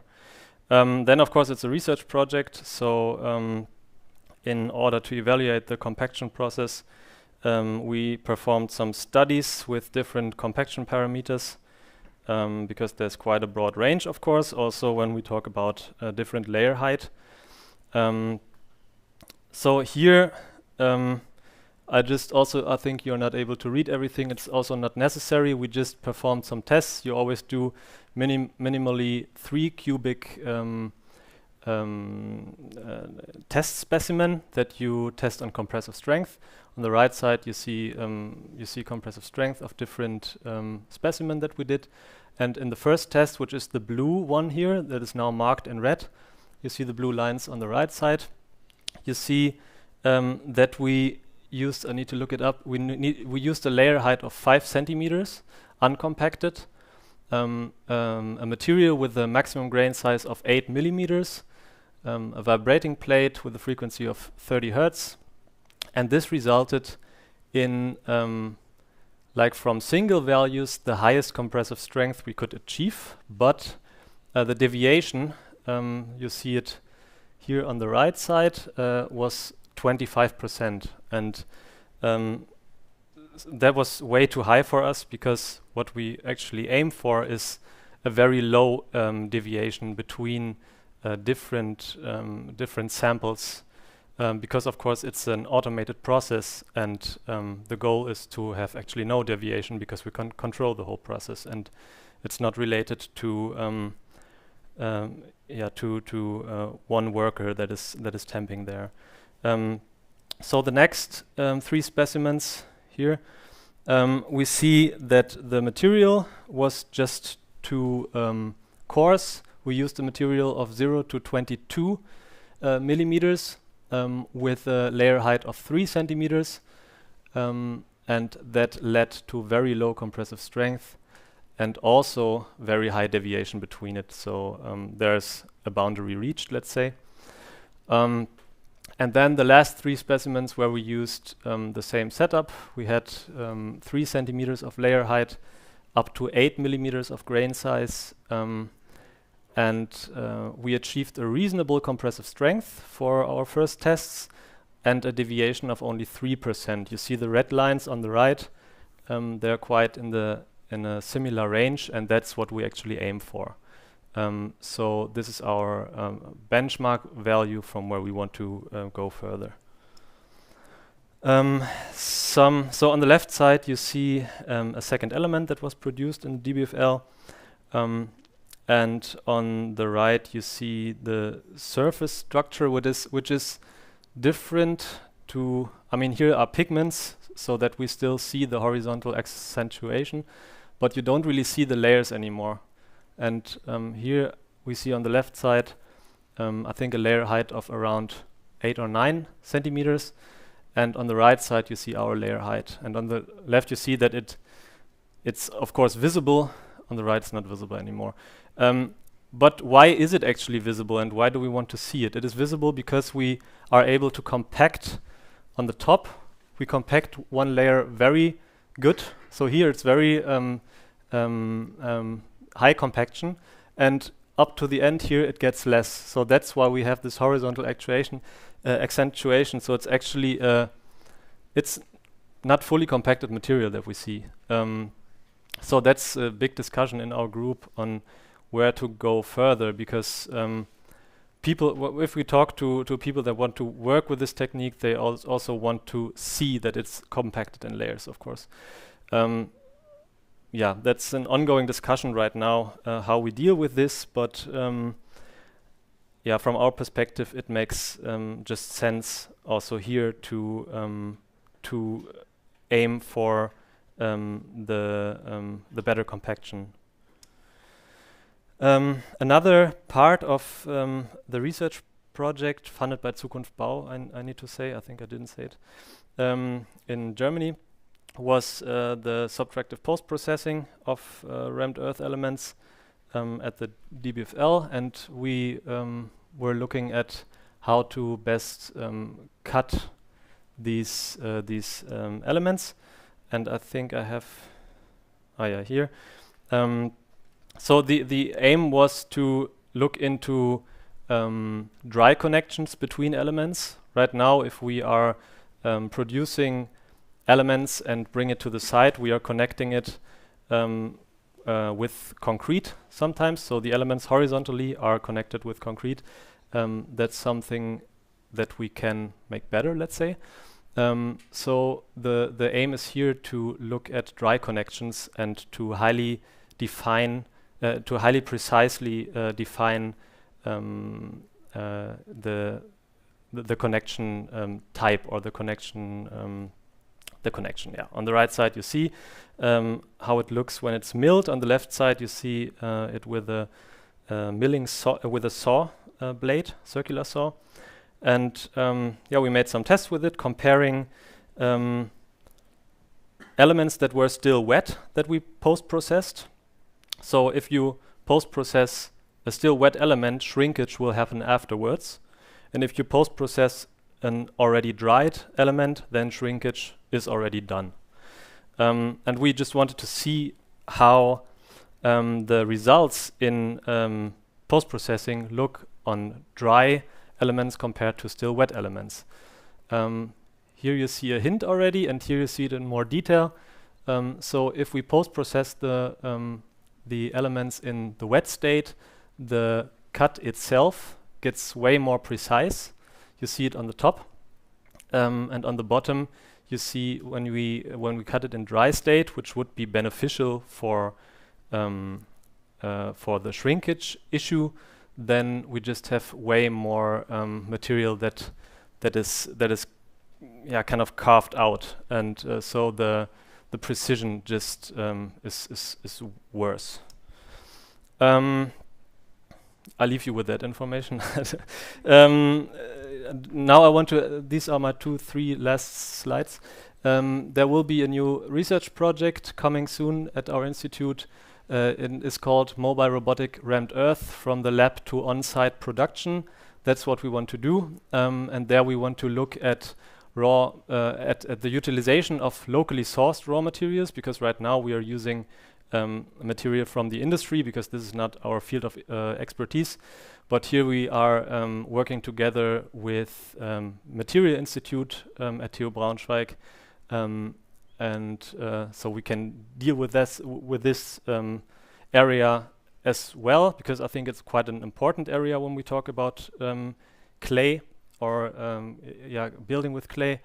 Then raw material optimization, mobile robotic production unit that we are building. So it's in the field of robotics and process development that is actually able to go on site and produce. And of course there will be tooling. There will be parts where we look at tooling for material feeding, we saw it already, material compaction, and the slip form, which need to be developed further and for the on-site environment.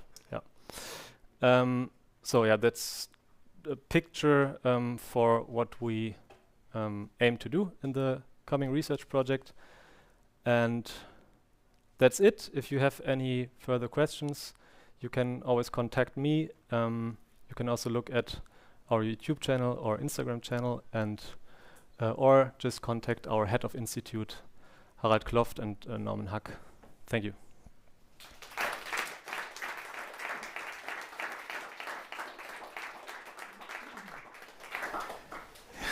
Thank you very much. I would now like you to come up, Tobias, and Eva and Pia. Would you care to join us as well?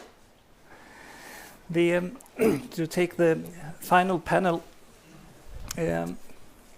on this last block. Behöver inte mer stul.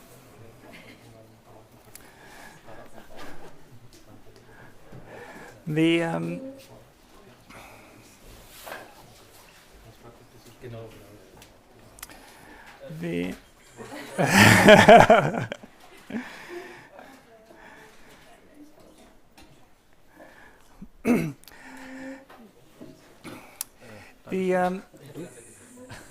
I want to quote the blog before when Andrea said, if you want to work with clay, you must get your hands dirty.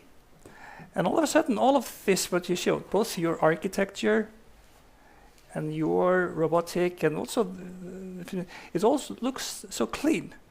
It all of a sudden just became very smooth. Just pictures. There's a picture with cutting. It was dust everywhere. Yes, now, but the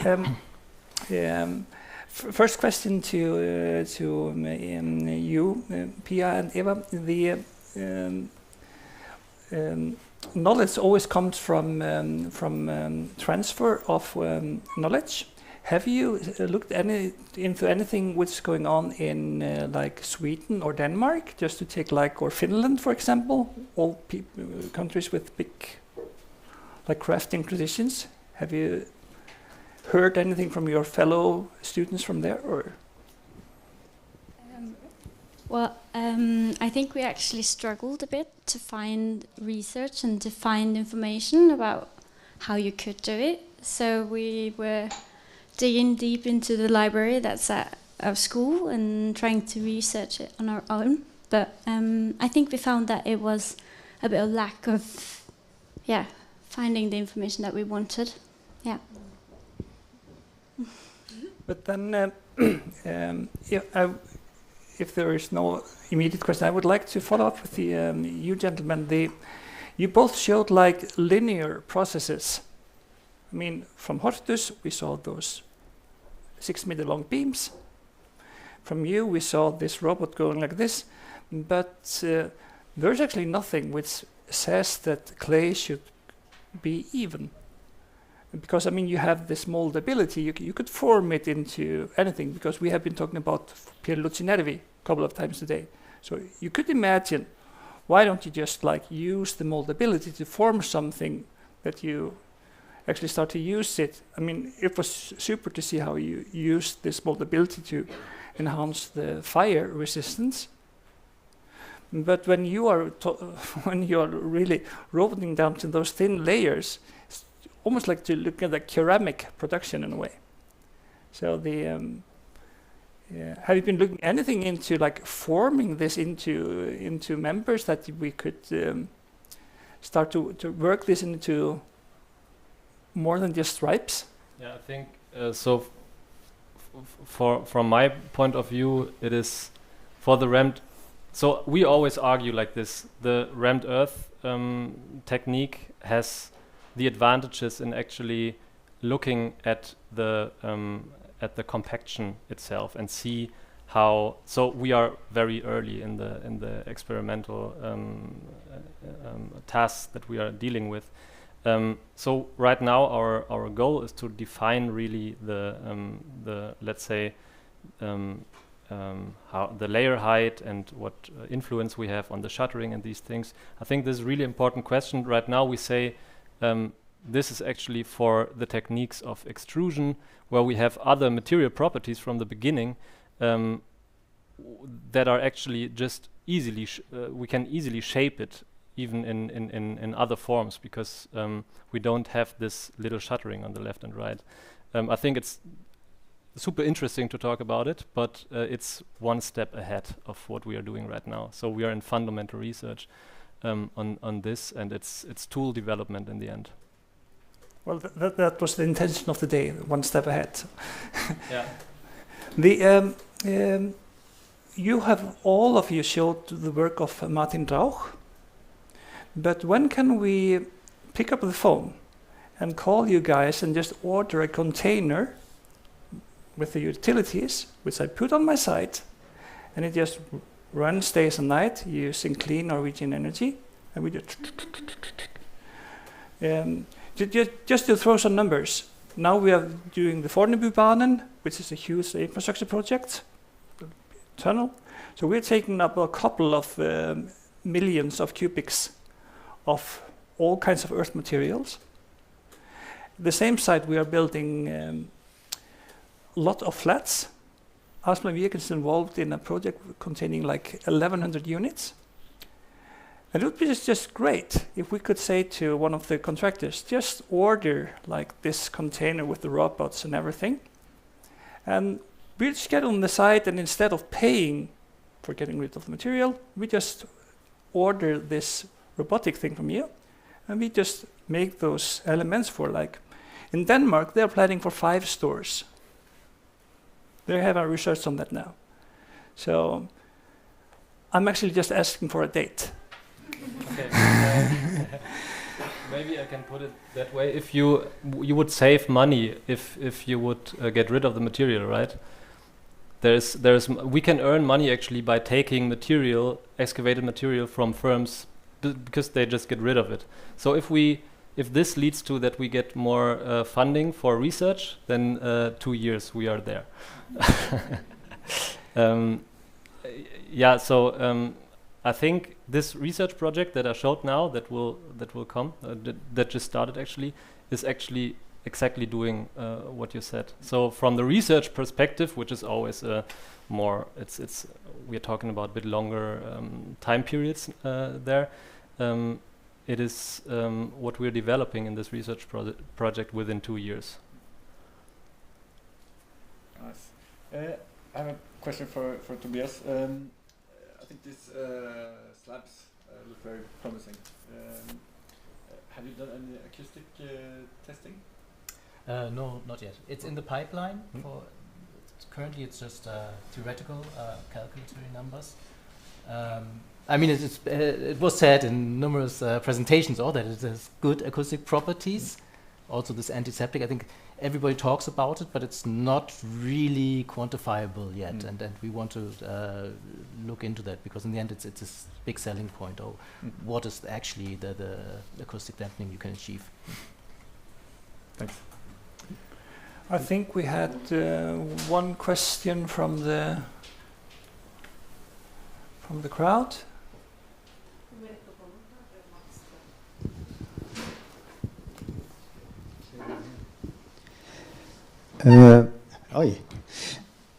Let's see, I'll start with answering the question about Denmark, Sweden, that if you all join the LinkedIn group called Dansk Stampejordsnetværk, Sigurd is there too, I'm there too, I started it. We're about 40, 50 experts and people interested in this. We share a lot of information, and you can find out that there are professional rammers in Göteborg, just 3 hours from here, who will come when you call. But my question is really to the floor, which I found very fascinating.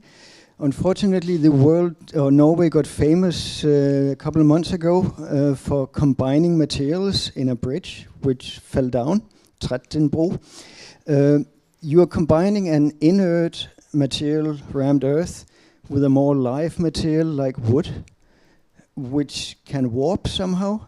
What do you do to mitigate that so the wood will not crack the surface of the rammed earth?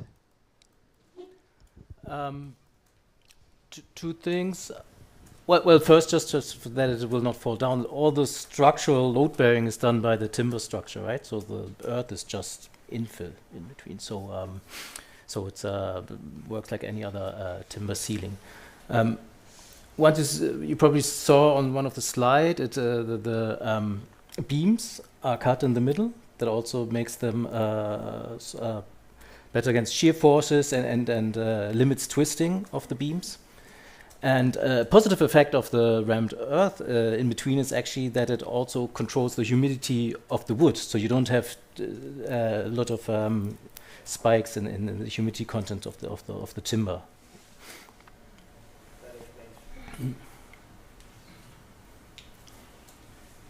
Do we have any further questions?